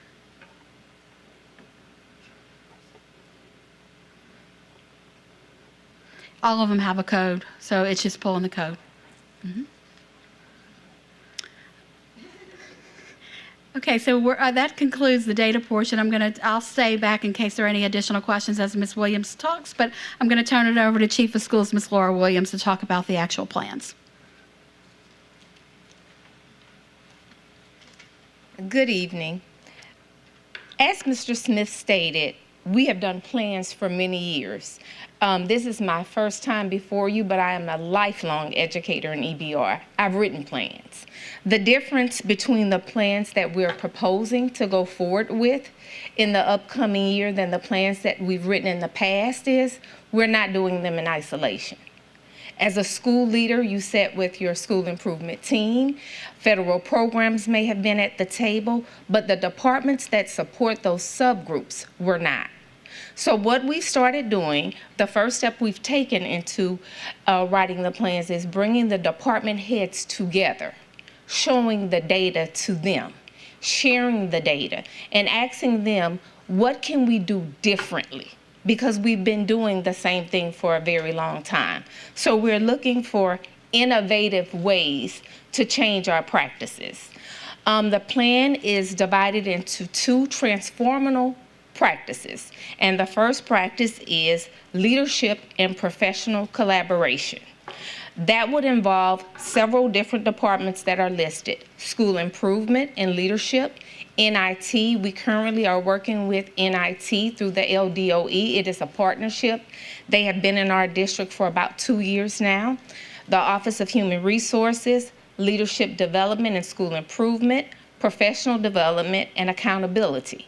Some of the sample activities that would fall under leadership and professional collaboration would be every ILT member at these schools are required to attend LDOE's level up training and take part not only in that, but into the School Summer Institute held at the end of May. On-site coaching occurs with NIET specialists quarterly. What we're going to try to devise for these schools is that they will visit these schools at least 8 times per year to provide coaching to the principal and their ILT team. The next practice would be intentional practice for improving school instruction. And that would be, the departments involved would be academics, professional development, NIET, literacy, and also school leadership. Some of the sample activities would be that teachers would receive content-specific training and support in planning activities that align with grade level standards while also providing differentiation and scaffold learning for their subgroups. We would have a priority focus on teacher engagement strategies, because if you've walked the buildings, you know that engagement is one of the things that we must work on as a district, student engagement. And also small group instruction. It works in our elementary schools. We have to bring it to our secondary schools. PD will be differentiated to meet the data needs of these schools, and resources will be combined to possibly offer stipends, substitutes, or resources to support time and implementation needs. Practice 3 is more focused on student-specific supports and instruction to all students. This is where we not only bring in academics, but we bring in CWA, we bring in transition, literacy, ESL, child welfare and attendance. And for some of you students in transition is our own homeless. It's our homeless leaders. Literacy, our ESL, MTSS, ESS, adult education, and alternative education. We have a high overage population in the 2 schools that we have mentioned, and we need to do something differently. And we're going to use data to establish our SMART goals, and they're going to increase and progress monitor all of our students inclusive of our subgroups, proficiency on grade-specific standards, but also we're going to start monitoring growth to mastery. Generate attendance intervention plans in collaboration with child welfare and attendance and our Office of Students in Transition and the school-based attendance team. Plans will focus on a more frequent meeting cadence to assist families with addressing barriers that impact truancy, attendance, and overage population. You know, we have to deal with Maslow's before we can deal with Marzana's. We have to take care of the needs of the students. And we're going to bring some of the things that we've seen in community schools, like closed closets, food pantries, partnerships to support mentorship for these students. And our last practice would be school culture and climate. The departments involved here would be our MTSS, social workers, school counseling, iCare, ESS, and human resources. Some sample activities are development of school-wide supports for students and teachers by way of a greater emphasis on the implementation of PBIS, and also student and adult SEL wellness plans. School leadership will create a focus group with students and staff to uplift their voices so that they can help influence school behavioral expectations, procedures, and incentives. We have to hear our students' voices in order to reach them where they are. And so for our next steps, we're going to continue to work with our biweekly cross-divisional team to generate the AUS support plan with an anticipation date of completion by July 30th of this year. We're going to do data dives into student performance. Ms. Vacancy gave you a brief one. We're going to dive even deeper where we look at standards with a lens on LEAP and growth to mastery using district benchmarking to progress monitor. We want to align our budgetary needs and resource allocations to make the greatest impact on these sites and in accordance with strategic priorities. Create a plan for divisional alignment to support the specific needs of each school, inclusive of advanced coursework, truancy, attendance, and overage populations. Plan targeted and differentiated professional development for each school site above and beyond what the district offers for every other school site. Review staffing rosters and personnel assigned to each building to ensure the building is fully and appropriately staffed. Conduct needs assessments to identify wraparound services for additional supports within that building. Are there any questions?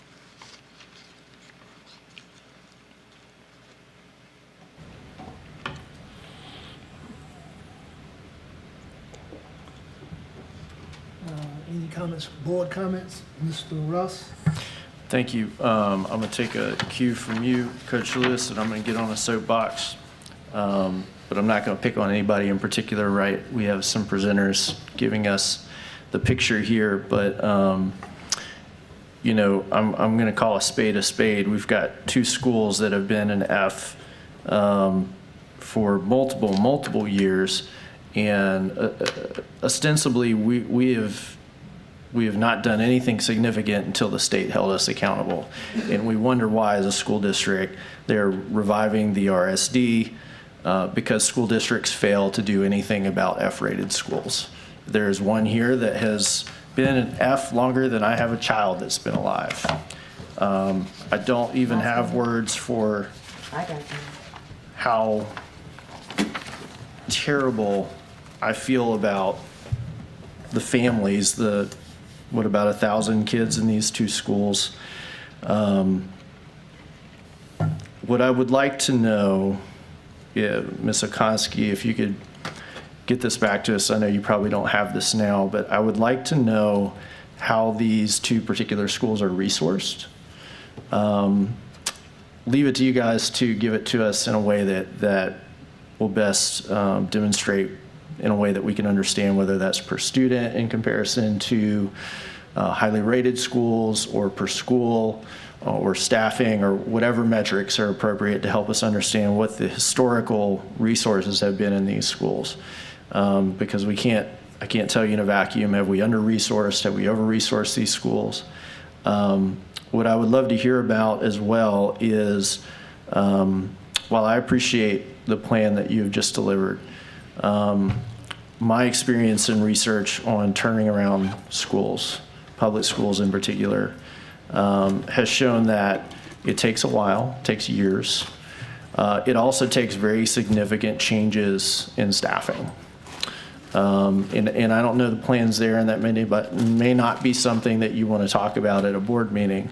But typically, if you don't change the leadership and the support and staffing at an F-rated school, you're not going to get the results that you want. So I would like to know and understand what we're going to be doing about that. Last, I would love to know nationally what kind of result-driven examples we can look at on turning around public schools. What are some success stories that we can look to model? We should not be only looking internally at what we have within this parish or within these walls. This is dire. This is not, let's put our heads together. We have to be willing to ask for help. We have to be willing to look outside of the resources that we have within these walls, within this parish. And this is not just about two schools. This is almost a dozen F-rated schools. And we wonder and continue as a parish to wonder why we have these results. And we're not doing much different. So I would like to see some successful models for school turnarounds and how we're going to adopt those models. Whatever the state minimum is not sufficient. And I will not accept that as a board member. Thank you. Thank you, Mr. Russ. Ms. Stewart? Thank you. Thank you, Ms. Laura, for the information. I actually have a request because one of the particular schools that we're discussing is school that's in my district, which is Park Forest. And I had some conversations with the principal and some of the staff over there. And to my knowledge, they are understaffed. And my district is one of the more heavy populated one of Hispanic. And so they even needed a Spanish teacher. They didn't have it. And so ultimately, you can't succeed if you don't have the resources. And so with that being said, to piggyback on what Mr. Russ said, now that the state has come into the picture, now we're gonna make the adjustments that we should have made. But I do understand if you don't have the resources, it's limited things that you can do. So my request is basically, of course, when now that we have a plan that we have to do, so that means that these schools, and especially Park Forest, is actually going to get the teachers that they need now and the resources that they need. But my question with their recommendation is, how are we going to get teachers to go there? Because from what has been conveyed to me, they don't want to go there.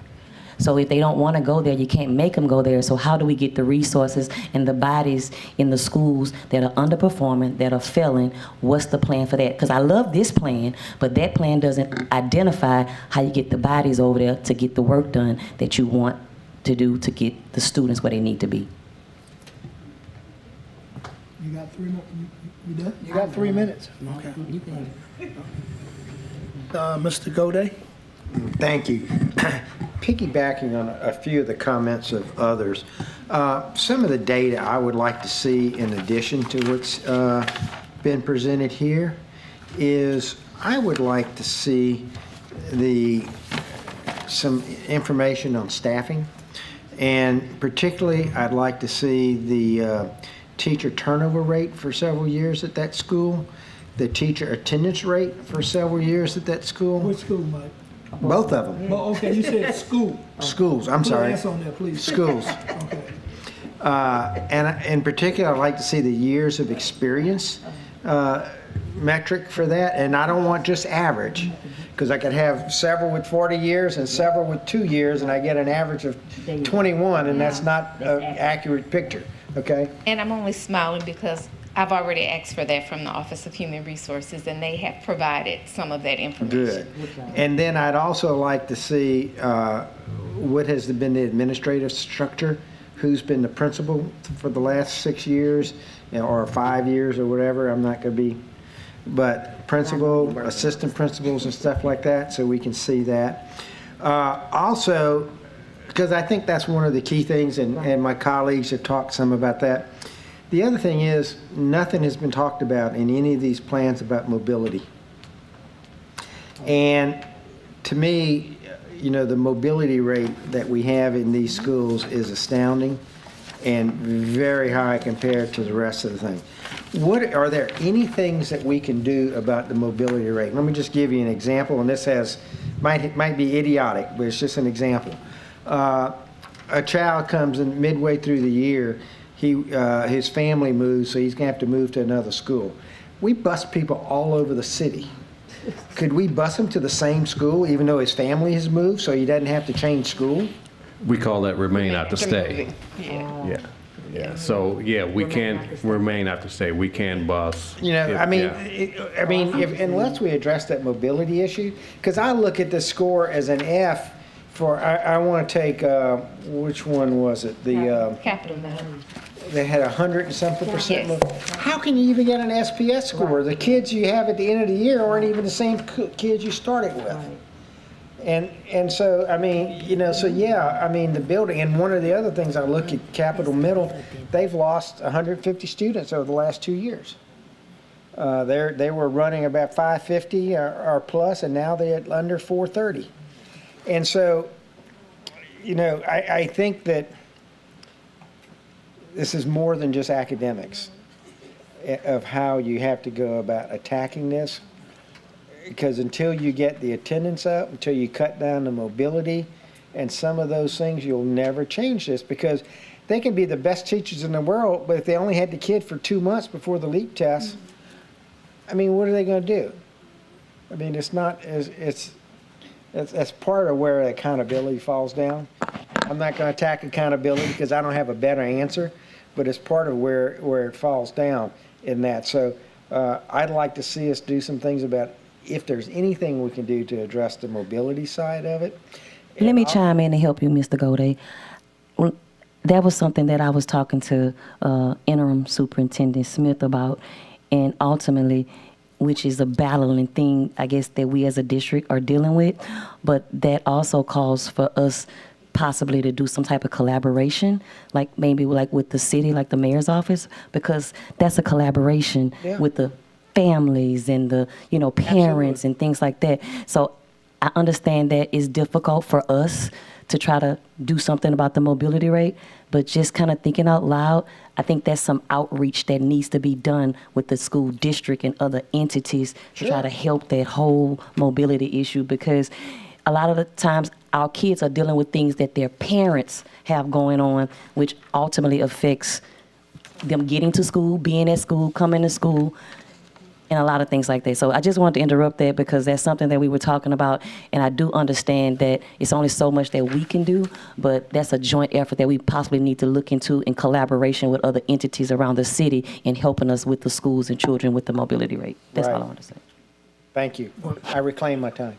The other, Go ahead. You have the other thing, and talking about, I looked through some of these subgroups, and particularly at Capital Middle, it looks like we have a severe problem with English language learners and stuff like that.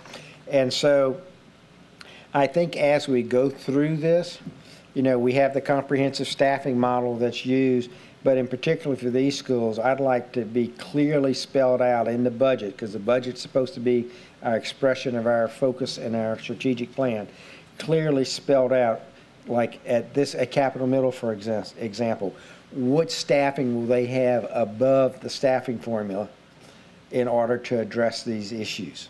And this has been a recent influx at Capitol Middle.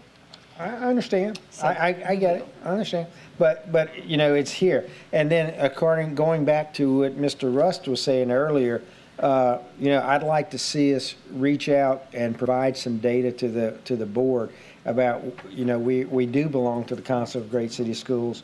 There is a tremendous amount of information out there around turnaround schools and what they do. So I'd like to have you provide the board with some information on what do they have on turnaround schools and what are some of the things we do, because we don't need to reinvent the wheel on some of these things, and try to get some more information on that. So, thank you.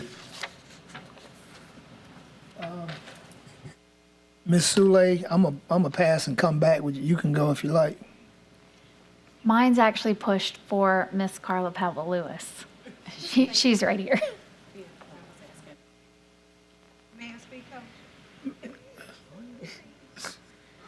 Okay, you all, once again, thank you so much for, number one, bringing this presentation.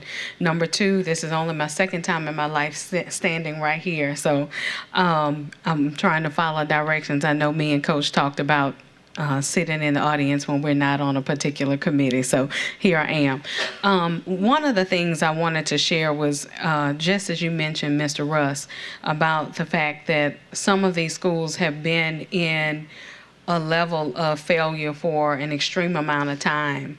And the first question I guess I want to ask, Mr. Smith, you used to be the principal at Park Forest Middle. How long ago was that?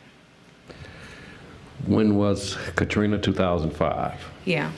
So 2005, I remember Park Forest was one of the schools that people hoped to go to. So my question is, I know that possibly within the last 2 or 3 years, your support at that particular school may have been limited.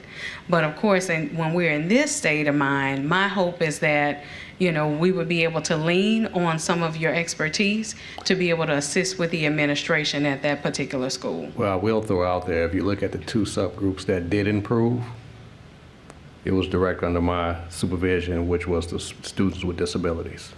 Okay. So thank you. So that was one part. The other is I've had the blessing to attend with both School Board Member Lewis, with Interim Superintendent Smith, with Ms. Laura Williams, and several others from the community.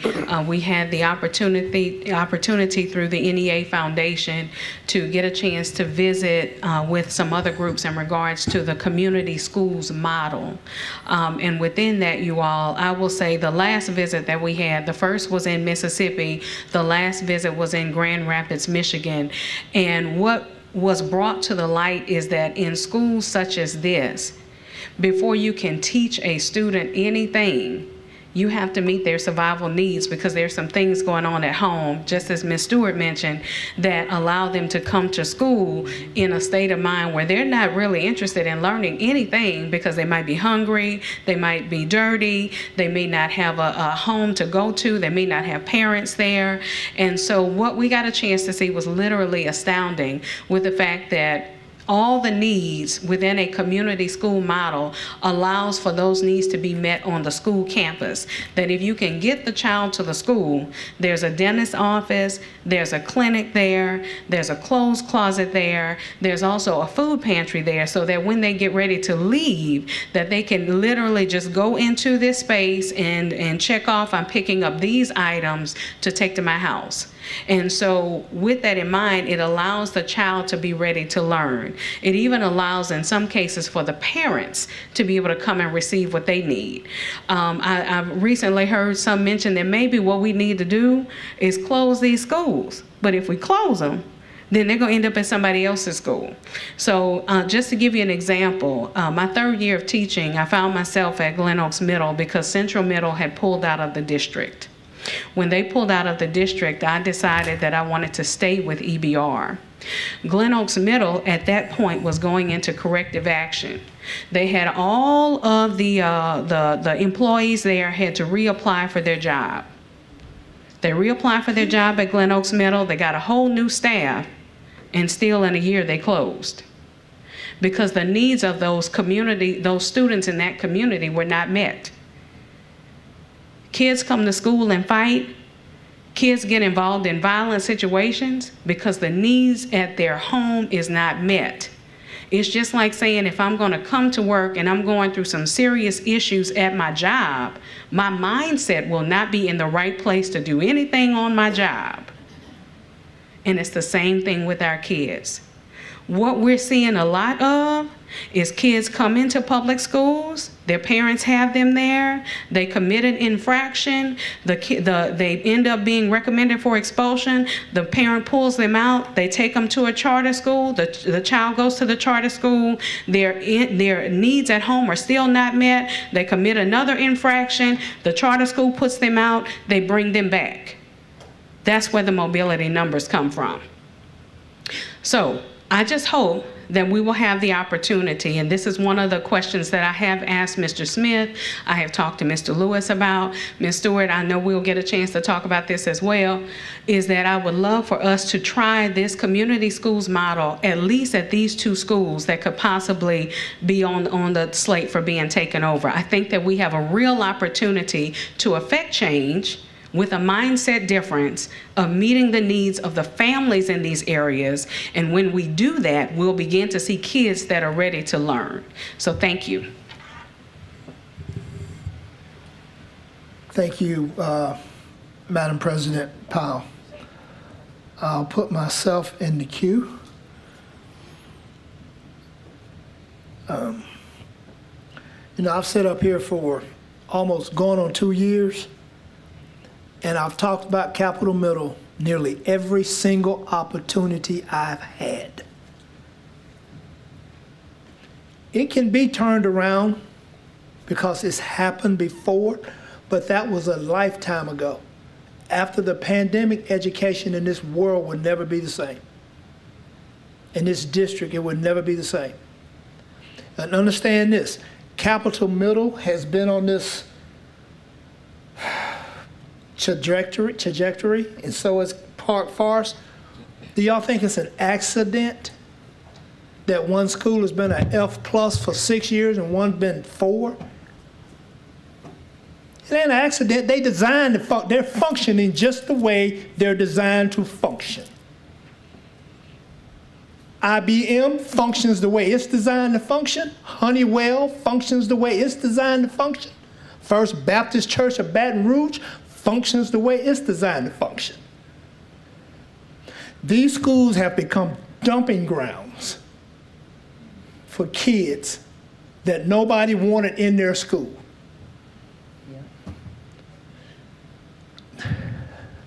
How can you have leadership that's not even in the building all day?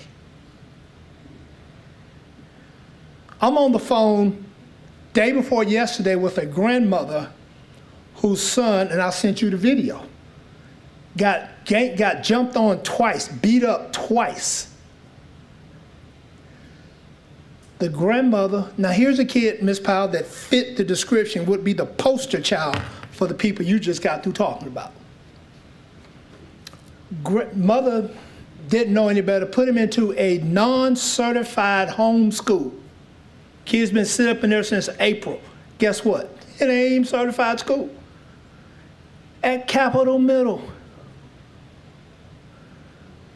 We didn't have those problems at Capitol Middle when Miss Katie Blanchie was over there and Mr. Lamont Cole. But you pull that magnet tag off of it, and all of a sudden it becomes a place nobody. Yeah. I live less than a half a mile from the school, and kids in my neighborhood never even went to the school. They could walk to it.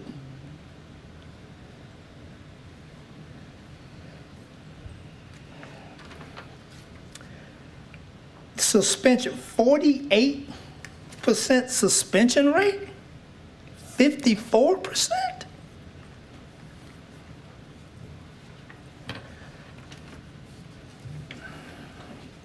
That school is functioning exactly the way this district has allowed it to function. And we can come up with all the plans and feel-good programs we want. Till we decide to put our boots on the ground and put our money where our mouth is and let it mean something, we'll be sitting here next year having the same conversation. You make it at a community school. You got doctors, you got, you make it a community school. You know what, if somebody tells me one more time it takes a village to raise a child, I'm gonna punch him in the mouth. We've always known that, but Hillary Clinton made it famous. She made the quote famous. Now all of a sudden people say it takes a village. We've always had a village, but the village was dismantled. That's why Capitol Mill and Park Forest been living in F land for a combined 10 years.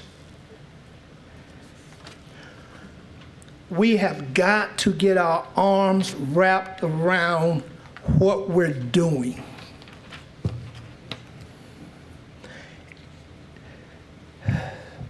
You've got a building that was completed in 2002. You got people chomping at the bit, ready to come in there and get it. The same thing they were doing in 2009. The same group of people wanted the building in 2002. They just sit by and bided their time. Now they're coming back for it again, and we're serving it up to them on a silver platter. But we had strong leadership. That's where Mr. Smith and I first became really acquainted, when we were trying to put something together, and we came up with a parent honor roll. We got the parents involved. It was a community school, and we didn't even call it a community school model. It ought to be, it's got to be back to the future. I mean, it just blows my mind how we can sit here with a district with a budget of over $500 million a year, and we can't put together 2 functional middle schools.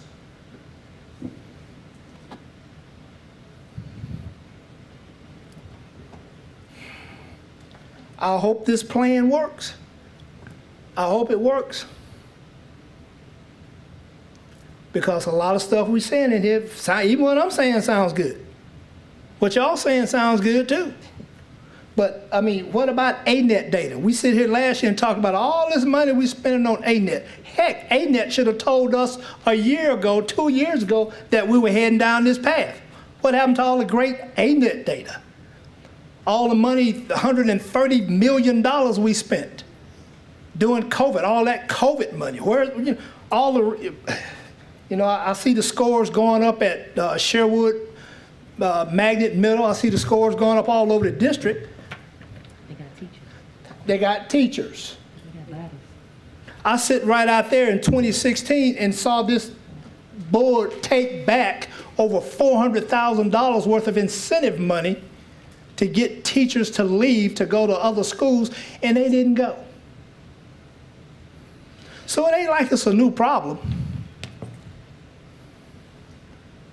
We just need to get it fixed. So everybody's back's against the wall. And if you ain't in this fight with me, then just let me know. Because one of us can find somewhere else to go. And I tell you what, you stuck with me for at least 2 more. I'm not picking at you. I'm not yelling at anybody. I'm just sick and tired of seeing little poor. Let me read the demographics. What do y'all call them? Black, brown, Hispanic, English learners, economically disadvantaged. I'm tired of seeing poor black and I'm tired of seeing poor children get pimped by a system that we call education. Because that's exactly what they're doing to them. Using them. Everybody's concerned about who's going to be this and who's going to be that. Ain't nobody concerned about what we're going to do with those children. Everybody's concerned about never mind. I'm done. Okay, I guess I'm the chair then, huh? Thank you, Ms. Okonski and Ms. Williams for presenting. And I want to thank the board for elevating the conversation. And essentially, initially, it wasn't because the article came out. We knew that coming on that there was conversation I had with President Powell and Vice President Martin that AUS didn't leave the book. People kind of went to sleep. They felt like, okay, the state has given us schools back. We just received a school back from the RSD. But the law, the policy has been in place for several years, and so realizing that there was a need to present a plan to come together, and we have to work out some internal processes. Like Ms. Williams said, we've kind of been operating in isolations. And so what she was able to do was to bring all those department heads together and say, here, we all have a stake in the game. And we need to commit to supporting these schools. And so we will look at different national models. We've done turnaround. We've done the innovative network. Several years ago, these 2 schools were in the innovative network 6 years ago. And so we just need to come up with a solid plan that we commit to allocating and aligning the resources. And we have to rethink what's happening with leadership. I've had conversation with Ms. Soule, and I've met with principals yesterday actually, and we brought in the business report. We need to stop looking at leadership in education in a box. Leadership, we have to look at it in a global aspect. It has to be new phenomena after post-COVID, because leading an organization is different than pre-COVID. People make decisions, and it's hard to keep staff in place after COVID. And so we have to look at leadership. I'm a strong believer that people don't follow buildings, people follow people. And so we have to start with leadership, looking at leadership and how we support our leaders. And so I appreciate the team for your efforts of bringing this information, and we'll have the plans and we'll have the budget, which will show the commitment of the resources that we're allocating to these schools in place. So I appreciate it, Mr. Lewis, for allowing us to present. Go ahead, Ms. Getter. Just a quick question. What was the first year that Capital Middle became an F? 2010. I think it's 2010. 2018. Okay. under the old what the standards, as the standards changed, their grade dropped.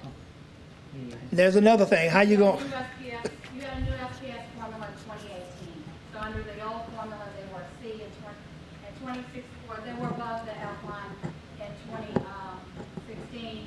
You had the flood, and you had a new set of standards come in and formula in 2018. And so in that period, that was under Mr. Drake, correct?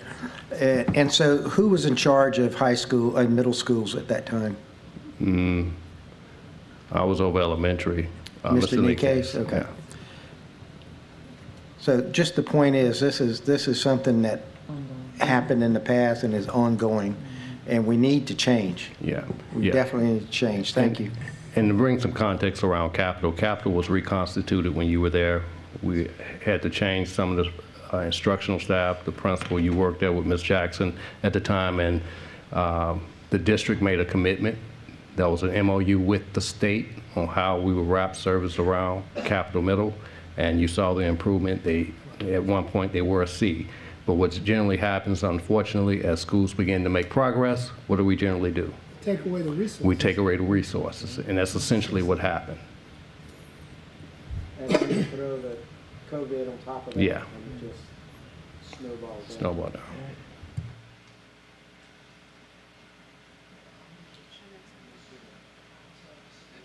That's okay. This principal thing that you're doing this summer, will these principals be at that training? Yes, ma'am. Yes, ma'am.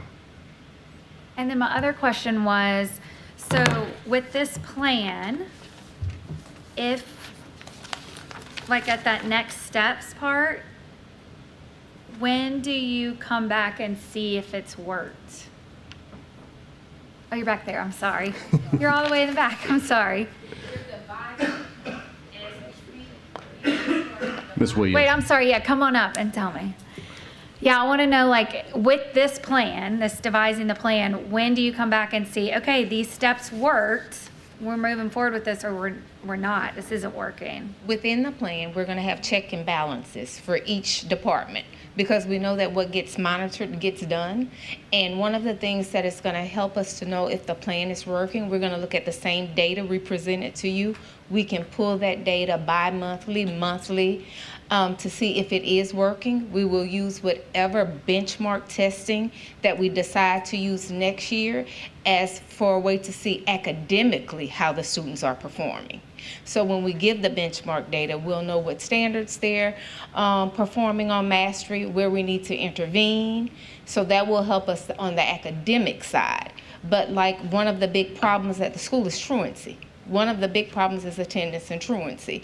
So one of the things that came out of our first meeting is that a CWA worker, which is a child welfare and attendance worker, would be between the two schools. So they would be at Park Forest Middle on A day every week, on B day at Capitol Middle. And instead of having parents go to the facility where child welfare and attendance is housed, we're going to do everything within the school. So if we have to have truancy court, if we have to have plans made up for attendance, everything is going to happen at the school. So we're going to try to make it as convenient as possible so that we can get our stakeholders, because you can sometimes just grab them because when they're dropping their kid off to school, unlike asking them to come across town for a truancy court. So we'll be monitoring it. Some things will be weekly, some will be bi-weekly, some will be monthly, depending on what it is in the plan. Okay. No, look. I just have one more question, Ms. Laura. In addition to information that has been requested for the schools, can you also incorporate the students that are at those schools if they actually live in the district? I mean, in the district of that actual school? Yes, we can In other do words, that. like Park Forest, I want to know the students at Park Forest Middle, do they actually live in that district, or are they being bused from different Yes, places? we can do that. All right, thanks. Okay. Okay, we've, 2 minutes. Every month. Some things will be weekly, some things will be monthly. It just depends on what we're progress Strategy. monitoring. Yeah, what strategy we use. We need reports. We need Yeah. Reports. updates. We need Yeah. to know Yeah. what's happening, that, and we know it's not going to happen overnight, but this body needs to know what's going on. Okay? Take care of that. You're welcome. Okay. Thank you. If I may, more specifically, as a member of the committee, I would like indefinitely to get a report on every F-rated school until they're not an F. If we do not make that a priority within this school board, if there is one thing that we could accomplish as a board and as a school system to turn around just one of these schools, we could hang our hat on that. So we cannot let the conversation just stop when our hair's on fire. I would request that every single month at the academic committee meeting that we get a report, a full report on every F-rated school, please. Thank you. And I was not Sounds just, great. I was not just referencing Capital Middle. I was talking about everybody on the list, because my hair is on fire all the time. Okay. Yeah, that's what I have in. It's all burned up. Okay.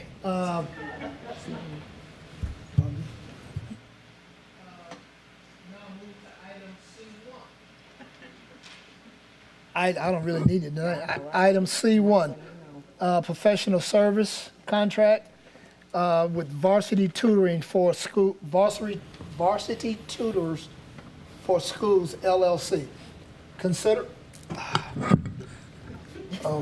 Consideration of a request for the approval of the professional service contract between the East Baton Rouge Parish School Board and Varsity Tutors for Schools LLC in the amount of $210,000 to provide tutoring services to elementary students in literacy, strategic alignment, student achievement, funding source, real-time early access to literacy, REAL, by Dr. Bethley and Ms. Lopez. Dr. Bethel, you can come forward. Good evening. So this is a grant that LDOE has granted us. They started off in the beginning giving us $40,000. And so in January, there are different school districts that decided they did not want the funds, so they awarded the funds to our district. And it's high-dose tutoring, one-on-one. And also, we are a vendor, East Baton Rouge Parish School System. And we decided to do the online tutoring for the summer months because a lot of our students do not do face-to-face summer school. So this funding will provide us that opportunity, and we will focus on our second graders, but it is open to the elementary schools that's listed in the contract, and it's for grades pre-K through fifth grade. And we're targeting our second graders because from data results from DIBELS, those students will be entering the third grade, and we know during the summer months there is some regression. And so hopefully we would like to do this one-on-one tutoring with Varsity to ensure that we don't see as much regression during the summer months.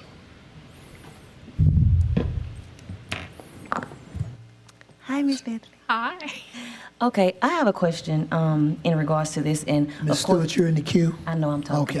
Okay. So, my concern is with the virtual learning with young children, second graders.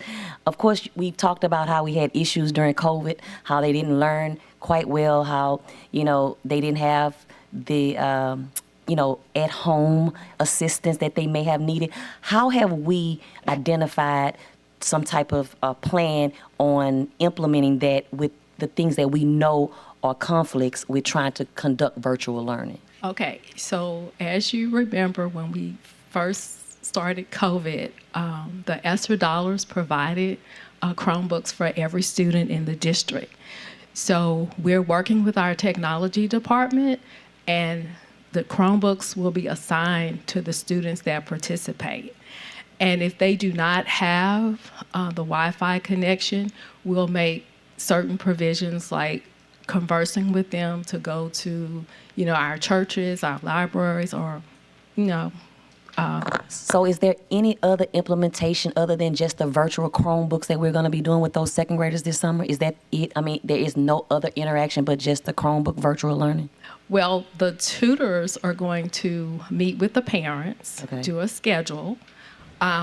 We also are going to have they will provide pre and post assessments as well. And they're going to give us attendance records every week so we can monitor the students that are going online. That's active participation. So I think you're asking, will there be any face-to-face? Right. Any type of- Yeah. Not with varsity, but we will have Have face-to-face. face-to-face with our vendors Right. at our schools. How much time of face-to-face do you think that we can expect to get out of the summer learning with the students? Because basically I'm just trying to identify how much of a real effect it's going to have on helping the children for those that may not participate virtually. We know we've experienced that doesn't really work. Yes, ma'am. So with face-to-face, we're looking at 4 hours. A week? No, 4 hours a day. Oh, okay. Yes, ma'am. Monday through Thursday. Yeah. The reason why we're offering the virtual options for those parents who provide access to tutoring, we will have face-to-face tutoring for those students. Okay. Thank you, Ms. Okay. Mr. Russ, you in the queue? Thank you, Dr. Bethley. I'll be real quick. So this is, if I understand correctly, this is then a primarily virtual tutoring service. Yes, sir. Okay, but just one vendor of others that we will use, or will the school system also be utilizing internal resources to provide tutoring? Yes, sir. We Okay. will. Okay, that's it. Thank you. Okay. Thank you, Mr. Russ. Mr. Goday? I just have to ask for my district, why isn't Highland Elementary on the list? Okay, so we make contacts with all the elementary schools. So they're going to do face-to-face Okay. with our vendors. Okay, I understand. And so at the end of this contract, though, I would like to see for $200,000 the amount of interface, or the amount of Time. hours and times that have been done, the number of students served, and all that sort of stuff, just so that I recognize this is a grant, and I don't look a Yes, gift sir. horse in the mouth, Yeah. but I'd like to get an understanding of how successful this was. Yes, sir. So that the next year, if we want to do this, we can know did it work or not work or anything like that. We will Thank you. provide that for you. Thank you much. Okay. I'll put myself in the queue. Dr. Bethany, Yes, sir. is LaSalle on here? It's LaSalle. Yeah, LaSalle is on there. Yes. I just got my cheat sheet here with all the SPS scores on it. Just looking to see Westminster is on. Is Westminster? Yes, sir. It is. Basically, I'm getting at how were the schools selected? Okay, so we contacted the school principals to give them the option if they would like to work with varsity for the online tutoring. So they decided that they would like to do the virtual tutoring. But we're also doing face-to-face at LaSalle as well. Okay. Summer school last summer was at Jefferson Terrace. So we still haven't. Summer school will be at LaSalle. LaSalle. For certain, because we've already conversed with the principal. And then we're having other programs. We're having our ESL summer program at LaSalle as well. And it's going to start? It's going to start June 3rd. And end? It's June 20th. Okay. And this is for kids, correct me if I'm wrong, who did not meet the DIBELS?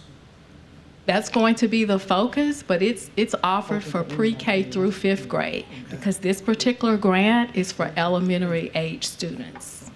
But our summer school, not talking about the grant, is that for people with DIBELS?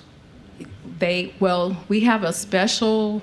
Yeah, it's for DIBELS. DIBELS, yes. Okay. And we're expecting them to get it in less than 30 days when they couldn't get it in 9 months. Thank you. Okay. Thank you.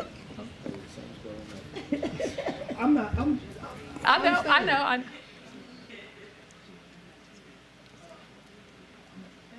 Okay. Mr. Shamlin, you in the queue. Yeah, Chairman Lewis, we need a motion before you go to the audience. Okay. We need a motion on the floor before we take. To extend 20 minutes? No. Well, So, yes, We need a motion for this item. if you need an additional 20 minutes, we'll need to take that motion now. I'll move to approve the item as read. Okay, cool. All right.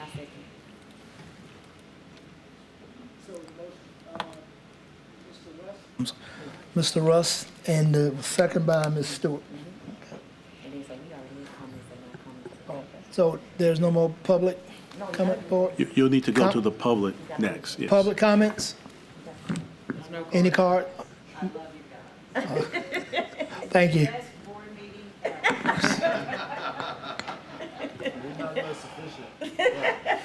It's working. No comment cards? Back to the board. Madam Secretary, would you open the machines, please? Please vote. Hey, I don't care. I just want to.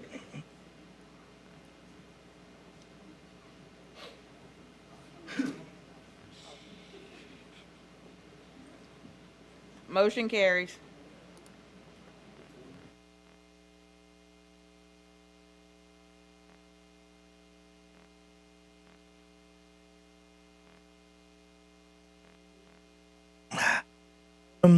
C2, Charter School Surrender, IDA, University Prep. Consider request to accept the surrender of a charter by IDA, University Prep.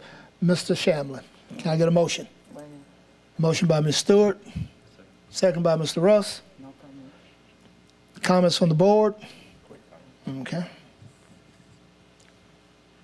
Can I speak? Go right ahead. Okay. Quick comment, Mr. Smith and Mr. Shamlin. Once this is concluded, it goes to the full board, gets approved. What happens to this school building? What happens to this school? Break it down elementary for me. We don't own the building. We don't own the building. Yeah, Right. so the building is owned by IDEA, and we don't know what their plans are with the facility at this So point. we just, as an authorizer, we just have to decide whether we're going to accept the surrender of that charter. They close the school down, they own the building. They whatever can happens sell is it, what's lease gonna it, happen. they can do whatever they want with it. Now, I do know that there have been some other charter providers that are interested in using the facility, but we don't have any claim or stake. And how many students were in it? 300? No, closely, from what I understand, about 500. 500 students. Okay. 600. Kelly would know. And from what I understood from press, they plan to try to move those students into another campus. Is that accurate? That's what I was informed, but from what I've been told, that less than 10% of the parents have agreed to actually go to the other locations. Okay, thank you. Thank you. Mr. Godey? Thank you, and I guess this is for Mr. Shamlin. I'd like to get a little bit of discussion around where the contract with this, because a couple of things. One is, my understanding in the past, we had one charter that covered 3 schools. There were not 3 separate contracts. That's correct. And so how do we segregate this one school out of that? And then secondly, my understanding is that they have not signed the contract for this year. And so what is going to be our position on that? Because they have publicly made statements about going for a type 2 charter while they still have a type 1 charter with us. Yes. Now, I recognize Bessie can do anything Bessie decides to do, but that's not under the rules as far as I understand. So could you expound on some of your wisdom and knowledge on that subject, please, sir? And I'll give you my experience as well. And so, yes, I know time is tight, so I'm gonna sum this up quickly. I will say that in the negotiating these agreements, there are 4 schools that were approved this year. 2 of them have signed and executed their contracts fully, and they're in compliance. 2 have not. I will tell you that my intention as counsel was to address concerns that these schools have had historically about our district as an authorizer. Specifically, that we were not friendly to charters, that we've not worked with them. And so as this board knows, you guys authorized, you guys issued those charters, and you gave me some directives about specific things you wanted to see in those agreements that would address specific issues related to those schools. And so we worked on that. I actually thought we had some agreements, and I got to be careful what I say here because we may have to go in executive session in 2 weeks to talk. But I worked with those schools to try to come to some terms. We actually came to some terms a couple of months ago, And then it was expressed to me that there were additional concerns. And so I'm consulting with special counsel now. And what I would like to do is, once I complete that discussion, present the board with some options. Of course, the goal here is to try to work with our operators and come to some agreement. That's the first choice, but we want to talk with the board about options, so I plan to bring that to you hopefully within 2 weeks. Thank you very much. And some kind of way in the future, we need to figure out a system that we can't be sitting here in May with 4 schools, I guess. I have a solution. Good. I have a solution. My plan is to, and I've spoken with board leadership and several others about this, is to put together a charter contract template, bring that to the board for approval. But I want to vet that through some of our operators and some of our advocates to hopefully get some consensus about what should be in there.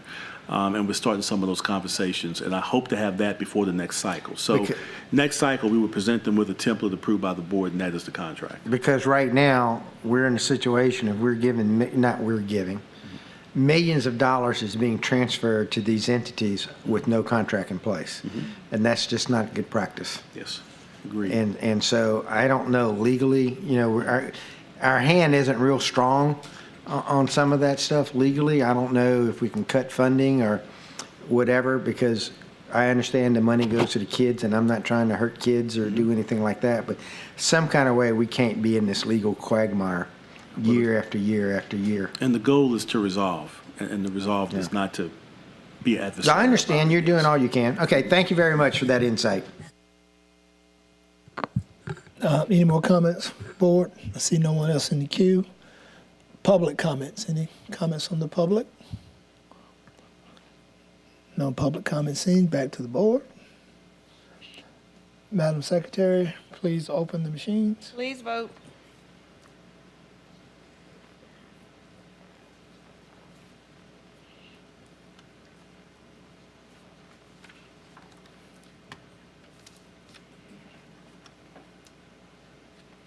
Mr. Goder. Mr. Goder. Come on, man. Motion carries. Okay. Move to adjourn. We will go right into the operations and facilities with no recess.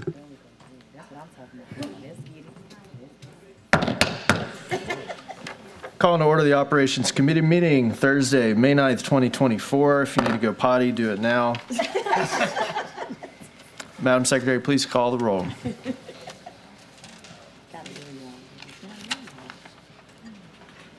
District 6, Mr. Russ. Here. District 7, Mr. Goday. Here. District 1, Mr. Blue. Here. District 2, Mr. Lannis. District 8, Ms. Suley. Here. We have a quorum. Thank you. Okay, item B1 was information only. We're going to forego this transparency report, or excuse me, I'm sorry. I'm looking at presentation. We do have a fiscal transparency report that has received information only. Do you have any comments on that, Mr. Superintendent? No, sir. Okay, thank you for providing that. We have discussed if we may want to receive that into a different committee in the future, but we will look at policy and discuss the best appropriate place. But in the meantime, we're following policy and have some transparency. Thank you.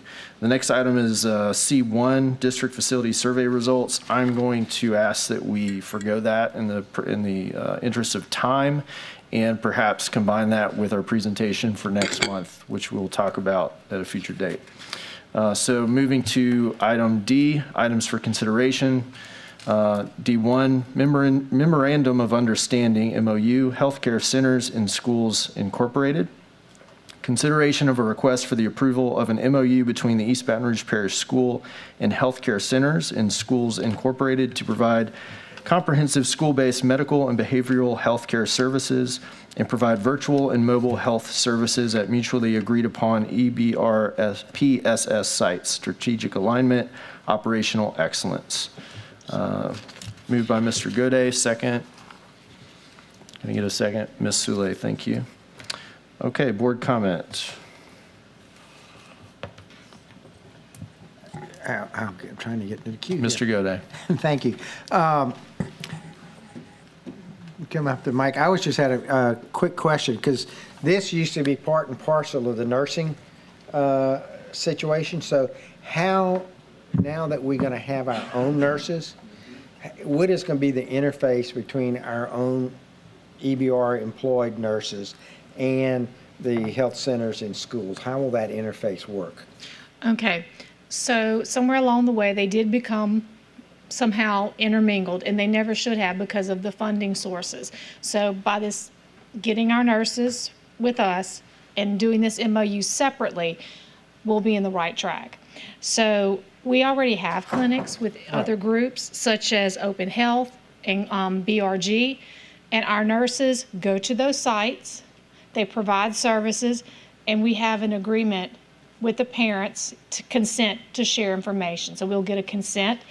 And if, let's say, we have an issue, that a student has a problem that's more than what a school nurse can handle, and that clinic's there, and we have the consent, we will bring them there where there is a higher level of skill. Okay. So we will continue to work together.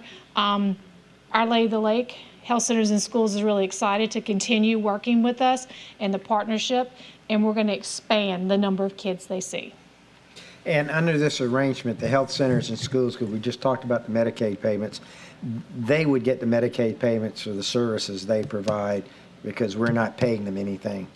That is correct. Well, all we're doing is providing space and facilities and heat and air and trash collection and those things. Yes, sir. But the good thing is, if you have a student, and let's say they have a vision screening,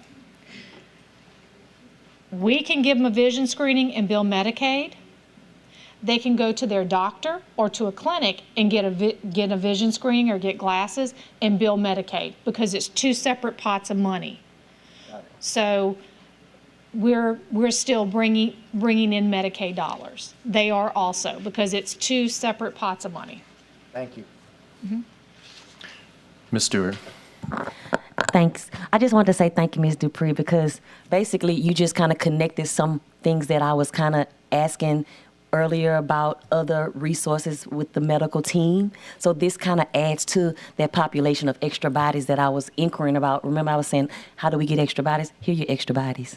Well, you're right. That's part of it, but I've got some other ideas I'm working on. I got to talk to Mr. Smith. But I thank you for that, though. I appreciate it. I will let you know there are 7 health clinics, and there are 3 others. So we have 10 health clinics now in this district, and we're continuing to expand. We're working with Open Health and any other partner who wants to come in and work with us. Hey, give us a call. We'll find the space if you find the people to serve our kids. Thank you. And if you could wait for a moment for me, I'm in the queue. Question I had about the clinics specifically, what is the extent to the mental health services provided through these clinics? Each clinic has a social worker. Okay, a social worker in comparison to what we may also staff in our own schools. At the schools that have clinics in the past, we did not staff a social worker there. Okay. Because they're already providing the services. If y'all want to have 2, if there's a need, but right now, looking at the demographic data, the one is working really well, and our school counselors, all the referrals come in through them, and they send them out, and they send them to the clinic, to the social workers. They get the consent that we need for the clinic so they can see the social workers in that clinic. Thank you. So the thing I want to be careful about, and so we need all the social workers we can get in our schools, but there are many school systems throughout the nation that are starting to staff actual mental health professionals. And I think that we have to be careful about where we draw the line and what services we're providing, because there are a lot of stories of kids receiving mental health care without the supervision or permission of their parents, coming home with pills and prescriptions that their parents don't even know about. So I just want to make sure where we're drawing the line and what kind of services these clinics are providing, and that is something that I will ask you to be looking for and asking about as we look to expand these services. Thank you. Yes, sir. Okay, seeing no other names in the queue, any public comment? No cards, public comment. Seeing none, we'll move back to from the board. Any other board comment? Seeing none, thank you. Madam Secretary, please call the vote. Please vote. And make sure you're in the right meeting. I forgot to switch.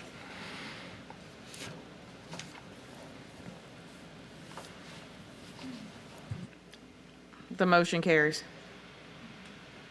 Thank you. Well done, crew. Okay, moving on to item D2, the 2024-2025 board meeting calendar. Consideration of a request for the approval of the East Baton Rouge Parish School Board meeting schedule for the 2024-2025 school year. We have a motion. Mr. Gode moves. A second? Yeah, I'm good. Ms. Sule, thank you. Any board comment? Are you still in the queue, Ms. Sule? Yeah, that's next. Okay.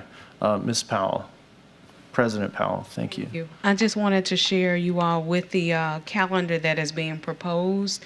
I know last year I had some input on it, and I thought that we would have preferred to have an empty week or a space between our committee meetings and our full board meetings on the months that we have holidays and things that interfere. I do realize that affected some of our community committee appointments. For instance, with BREC, it caused an interference.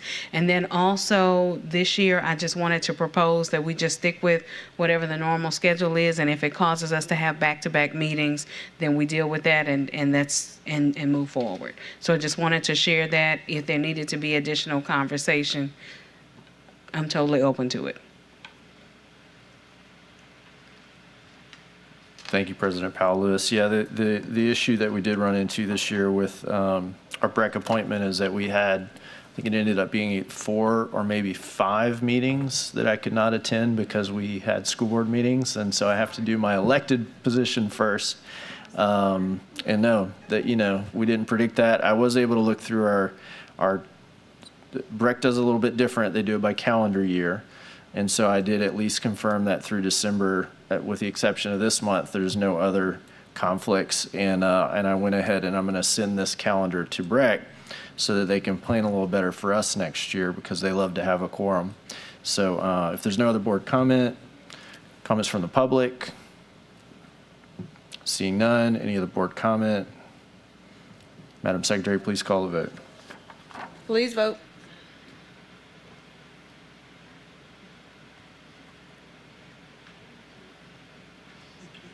Motion carries. Okay, finally, item E, next meeting dates and announcements. So first we have a board budget workshop will be held on May 23rd, 2024 at 5 p.m. at the central office boardroom. The regular board meeting will be held May 23rd, immediately following the board workshop in the central office boardroom. Let's see, get this in the right order. Board committee meetings, budget and finance, academics, accountability, curriculum, instruction, and student services, and operations to be held June 6, 2024, starting at 5 p.m. in the central office boardroom. Finally, a ad hoc committee meeting will be held tomorrow, Friday, May 10th, 2024 at 5 p.m. in the central office boardroom. We get a move to adjourn. I'll move to adjourn. Mr. Gode moves adjourn. 5 minutes until our special meeting. Thank you.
Okay, you all, our board secretary has been creative in helping us to keep time. So it's 8:19.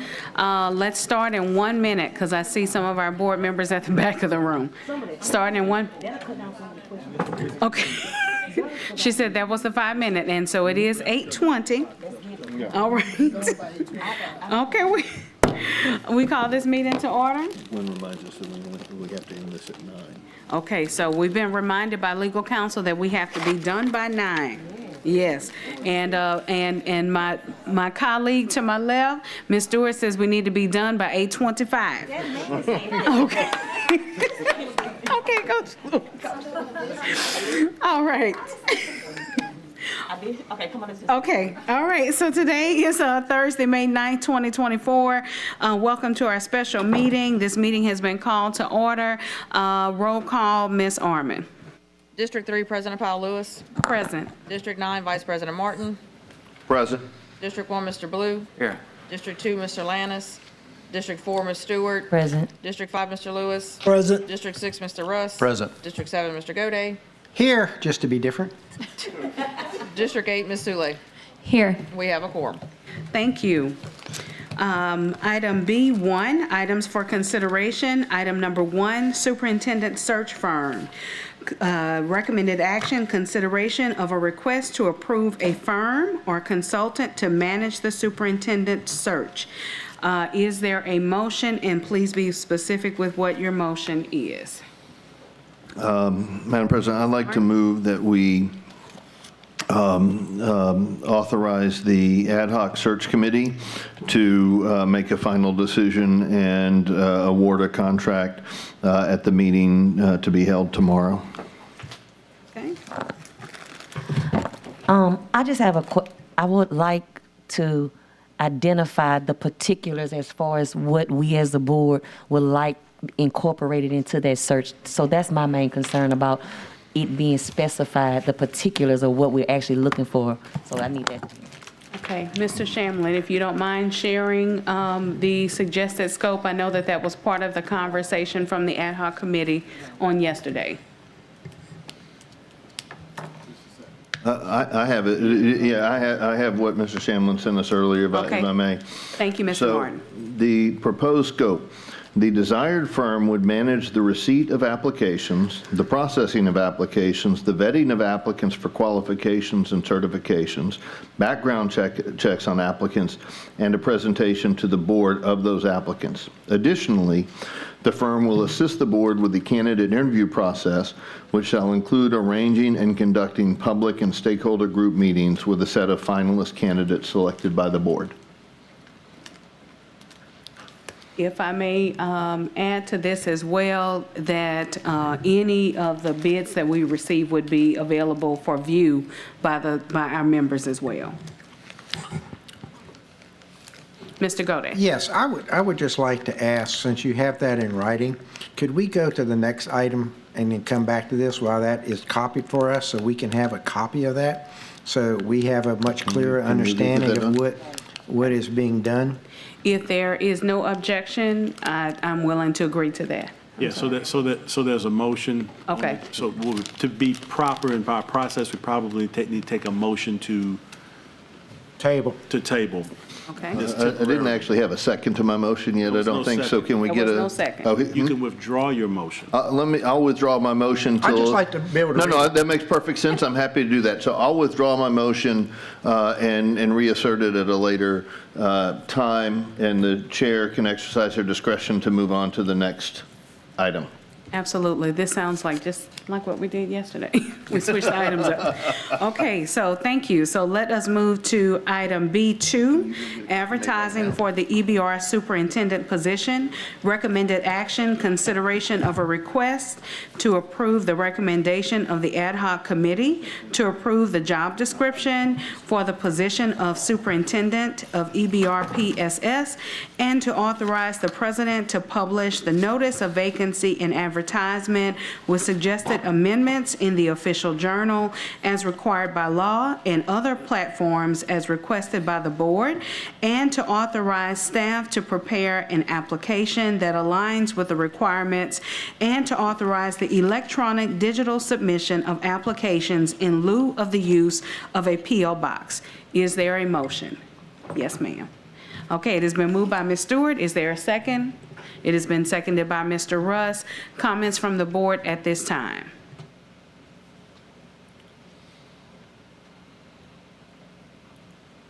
Okay, seeing none. Comments from the public? Seeing none, we return to comments from the board. Okay, we will now entertain a vote. Please vote.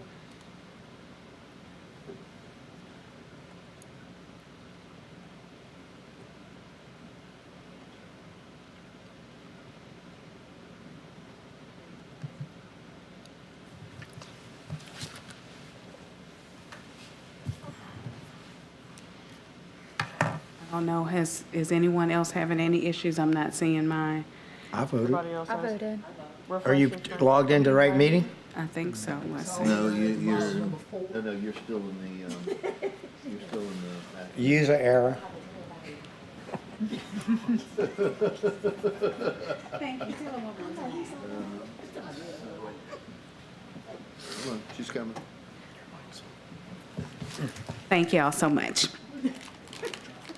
The motion carries. All right, thank you. So, at the, per Vice President Martin, he asked if we needed to take a 2-minute recess for you to have time to read through anything. Mr. Samlin's printing that out right now. Yeah, I should take a couple of minutes so we get the copies and we can sit and read it for just a second. Okay, okay, so 2-minute recess, 5 minutes? Yes, 5 is, no?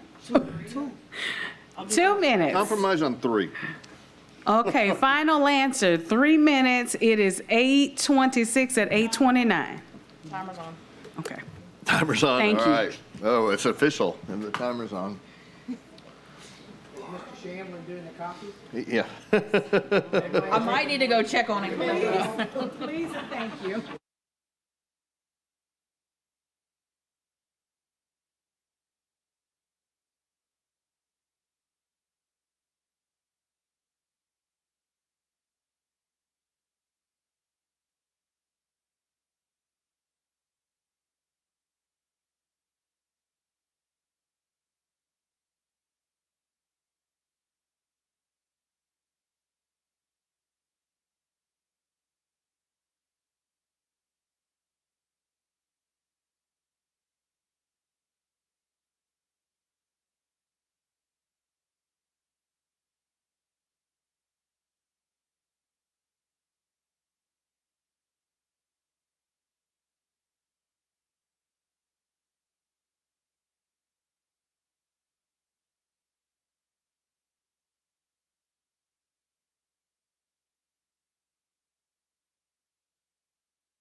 Oh, that's right, you were out making the copies.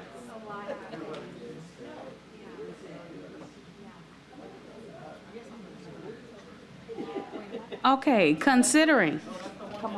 Oh, okay. Well, we can go ahead and start. I'm sure Mr. Martin will catch up with us in just a moment. There he is. Okay.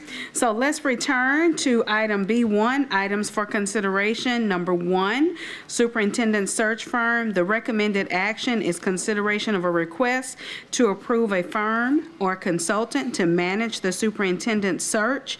And before we go into the motion, just to read for anyone who did not receive a copy, the superintendent search proposed scope, the desired firm will manage the receipt of applications, the processing of applications, the vetting of applicants for qualifications and certifications, background checks on applicants, and a presentation to the board of those applicants.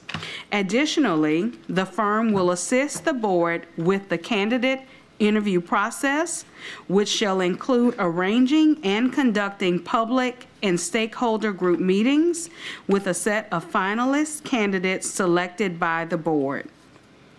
Okay, all right, is there a motion? Okay, it has been moved by Ms. Stewart. Is there a second? What's the motion? To approve the firm consult, what you just read. Okay. Well, I think the question is, the motion that I made before is to authorize the search committee to make the final selection and award of the contract consistent for this scope of work.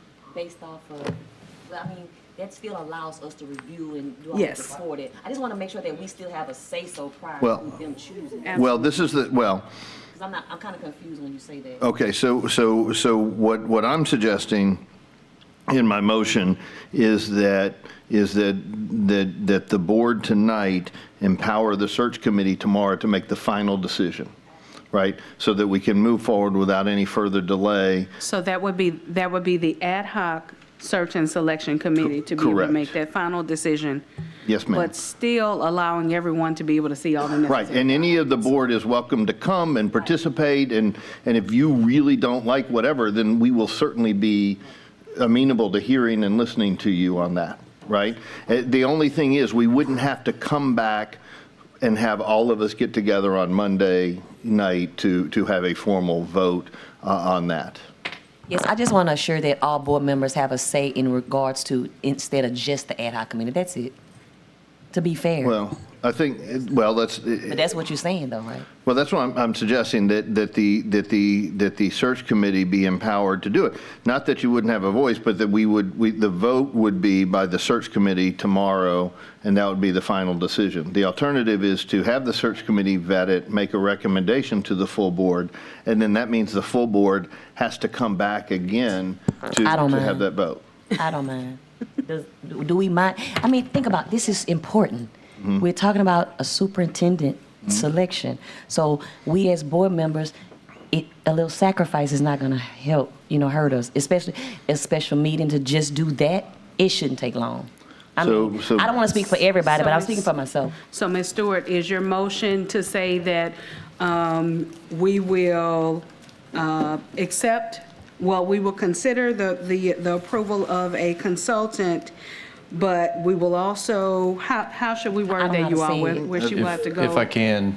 Yes, just please. chip in, because Mr. Martin has a motion on the floor, am I right? No, I withdrew my motion, and nobody's actually yet made So there's no an motion actual on the floor? motion. No. No motion. I think Ms. Stewart began to make a motion. But I'm trying to understand But she's how to trying to- say what. And so, by way of understanding what's the best procedural process for this, I think there's a couple options. I could make my motion, then Ms. Stewart can make a substitute motion, or look, honestly, if the consensus of the board is that we'd like to come back and let the whole board vote on it, I don't have a problem with that. I don't want to have a divided vote on whether we want to have the whole board, consider it or not. And so, but if we, Mr. Shamlin, if we're just going to come back and have call a special meeting of the board, which is in the purview of the president, we can't sign a contract without the board approval, right? So I'm not sure that we actually even need a motion other than to table this item or something like that until a special meeting of the board. Is that the motion, is to table this until a special meeting of the board to be held on Monday? The motion, that's correct. Well, I think you have to make a motion because we have an item on the agenda. I think the motion is to table the item until we can return on Monday. So just to table the item, and then the board president will call a special meeting for Monday evening to consider the item in full. Okay, so then that leads to a question for me as well. So then we would have the ad hoc committee meeting tomorrow, That's correct. and that will be to start the notice of vacancy? No. No. That would be, Yeah, so the ad hoc committee tomorrow, if you choose to have it, would be Yes. for the ad hoc committee to convene, review the proposals, and make a recommendation to the full board for consideration on Monday. So now, can we start the notice of vacancy without having our search firm? No. Okay, so then Because that they're means- receiving the application under the electronic format we discussed, we can't publish the notice of vacancy until, and there's a 2 or 3 day lead time to get it into the advocate, as I So recall. that's my question. So will this, if we wait until Monday, will this delay the process of Well, the let me just notice say of this. vacancy? And since we're all here right now, and if nobody has an issue with it, if the board members don't want to come back Monday to have a say, that's fine. I just wanted to leave it open and the option to do that. So if the board members are okay with the ad hoc committee just making that decision, I'm okay with it. I just wanted it all to be inclusive. That's it. So if you guys aren't concerned about it, then yeah, we can do it like what Mr. Martin said. And I'll say this as well. Again, as we know on yesterday with our ad hoc committee, we got off of our Robert's rules. But I will say the same thing, that I'm okay either way. But I want us to make sure that we're solid in the decision that we make. Mr. Russ. Mr. Shamlin, clarify for us, if we chose to delegate the decision to the ad hoc committee, is that binding? Does that allow the school board to enter into a contract? There's some Yes. consternation. Okay. Yes. I would like to move that we authorize the ad hoc committee to make a decision on the search firm to be hired based upon this proposed scope of work. Okay? All right. So Mr. Russ has made the motion. Is there a second? You want a second? No. Okay, I'll second. Okay, and Mr. Martin has seconded that motion. Comments from the board? I'll just Okay, quickly, if I Mr. may. Russ? Just reasoning being for this, I think we need to move expediently, and I trust that the members you've selected on the ad hoc committee will use good judgment, and that we have the ability to come and comment, and I think that you will make a good decision, or the best decision that you can make, and so I'm okay with that, because we got to get this moving along. Thank you. Thank you so much. Seeing no further comments from the board, we will now turn to, okay, Just Mr. quick, because Godey? I know Ms. Sule says she will not be able to be there tomorrow. Are all the other ad hoc committee members going to be available tomorrow? I'll have to leave a crawfish boil early, but I will be here. Are you guys going to be here? I just wanted to I will double be check. here. Yeah, make sure you have. Yes. I want we'll to be make here. sure you have a quorum. Yeah. Yes, we will have a quorum, thank you. And Mr. Baloo, you can just bring us a plate. Wait, can we meet at the crawfish boil? Okay. Since you put it out there. Right. Okay, seeing no further comments from the board, comments from the public at this time? No comments from, okay, all right. Ms. Patty Merritt, AKA U.S. History teacher. I want to ask a question. You're talking about your ad hoc committee, and then you were going back and forth and talking about your search form. So are you going to say that your ad hoc committee is going to make the selection, or are you going to use the search committee? So we're kind of getting lost with what you're saying. Ad hoc committee is your search committee. Okay. But we will select a search firm to be able to lead the process. The ad hoc committee, he just said, is the search committee. It's the committee. And you're going to select a firm that is going to select the superintendent. No. No, ma'am. That's Just what going to we're collect the asking. applications. Collect the applications, then the ad hoc committee. Full board. Yes. Okay, I'm Yes, fine ma'am. with that, because you see, that was going back and forth even with the other meetings and so forth. Okay, as long as we have a joint committee, because we don't need anybody out of Atlanta. And that was discussed, and people were going in comments and so forth, and we were asking. I know you lost, but we were at the meetings and then also chiming in and so forth in the community meetings, and everyone was going on. Because we don't need someone else that's going with a firm that's out of state and gonna sit up and tell us what to do. But I'm glad you clarified that, and that's what we wanted to know. That our people are gonna select our superintendent. and we're good with that. So we can make sure that everyone understand that. And that's the reason I wanted to come up and make sure we understand that. So we won't have a boycott. Yes, ma'am. We're not trying to have any boycotts. No boycotts, please. No boycotts, okay. So we won't have that done. Thank you very much. Okay. Mr. Charles, and I heard somebody say Lucier yesterday, and I choose to say Lucier in It's French. one of Which those one names. is it? My Okay. family bastardized it at Okay. some point. Yeah, Charles Lucier with the Advocate. Just a quick question. You had 3 proposals that the ad hoc committee looked at yesterday. Are you expecting to have revised proposals, or is that going to be something that you'll pick based upon the proposals on the table and then try to negotiate something subsequent to that? Those proposals will be quote-unquote revised because the initial scope of work was incorrect. I understand they were not what you wanted. I just know it's been 2 days, No, or we- one day, and if you had time, you were actually going to get revised proposals, or if you already had them, and they would be available. Yes. Mr. Shamlin? Yes, the ad hoc committee will receive revised proposals based on the scope presented to the board tonight. Sure, okay. Make a decision and move Okay. forward. I didn't know if it was going to be like, we just have to negotiate it and figure out later, but okay. All right. Okay, thanks. Thank you. Seeing no further comments from the public, we will now return to comments from the board. Mr. Martin? Thank you very much. I appreciate the board's hopefully faith in our selection committee or our ad hoc search committee. I wanted to add further clarification to Ms. Merrick's question that the process is that this firm is going to help us process these applications.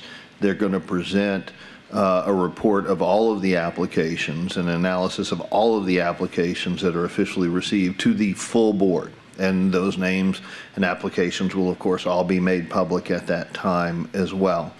Then the full board will, through some process that we'll still work out the details of later, the full board will review those and settle on some number of finalists that we then will conduct interviews with. The board will have interviews. We will have public engagement sessions for vetting. The firm that we're going to pick tomorrow in the ad hoc search committee meeting will assist us in coordinating those meetings and stuff like that. The search firm makes no decisions. The decision of the finalists will be made by the full board, and then ultimately the decision of which candidate to hire as our superintendent will absolutely be made by the full board.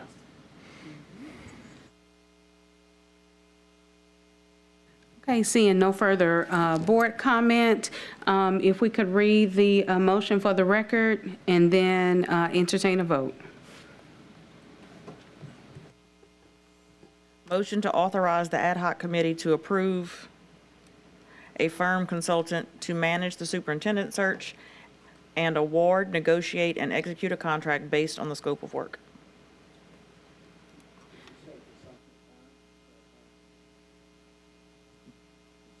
Consulting firm. Consulting I firm. think that's what we all meant to say. Okay.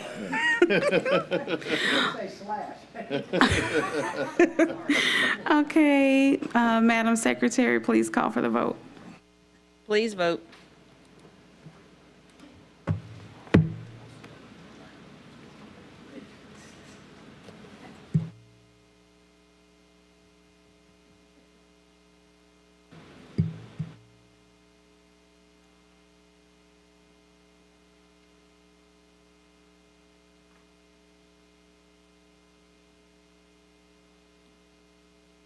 Everybody else is good.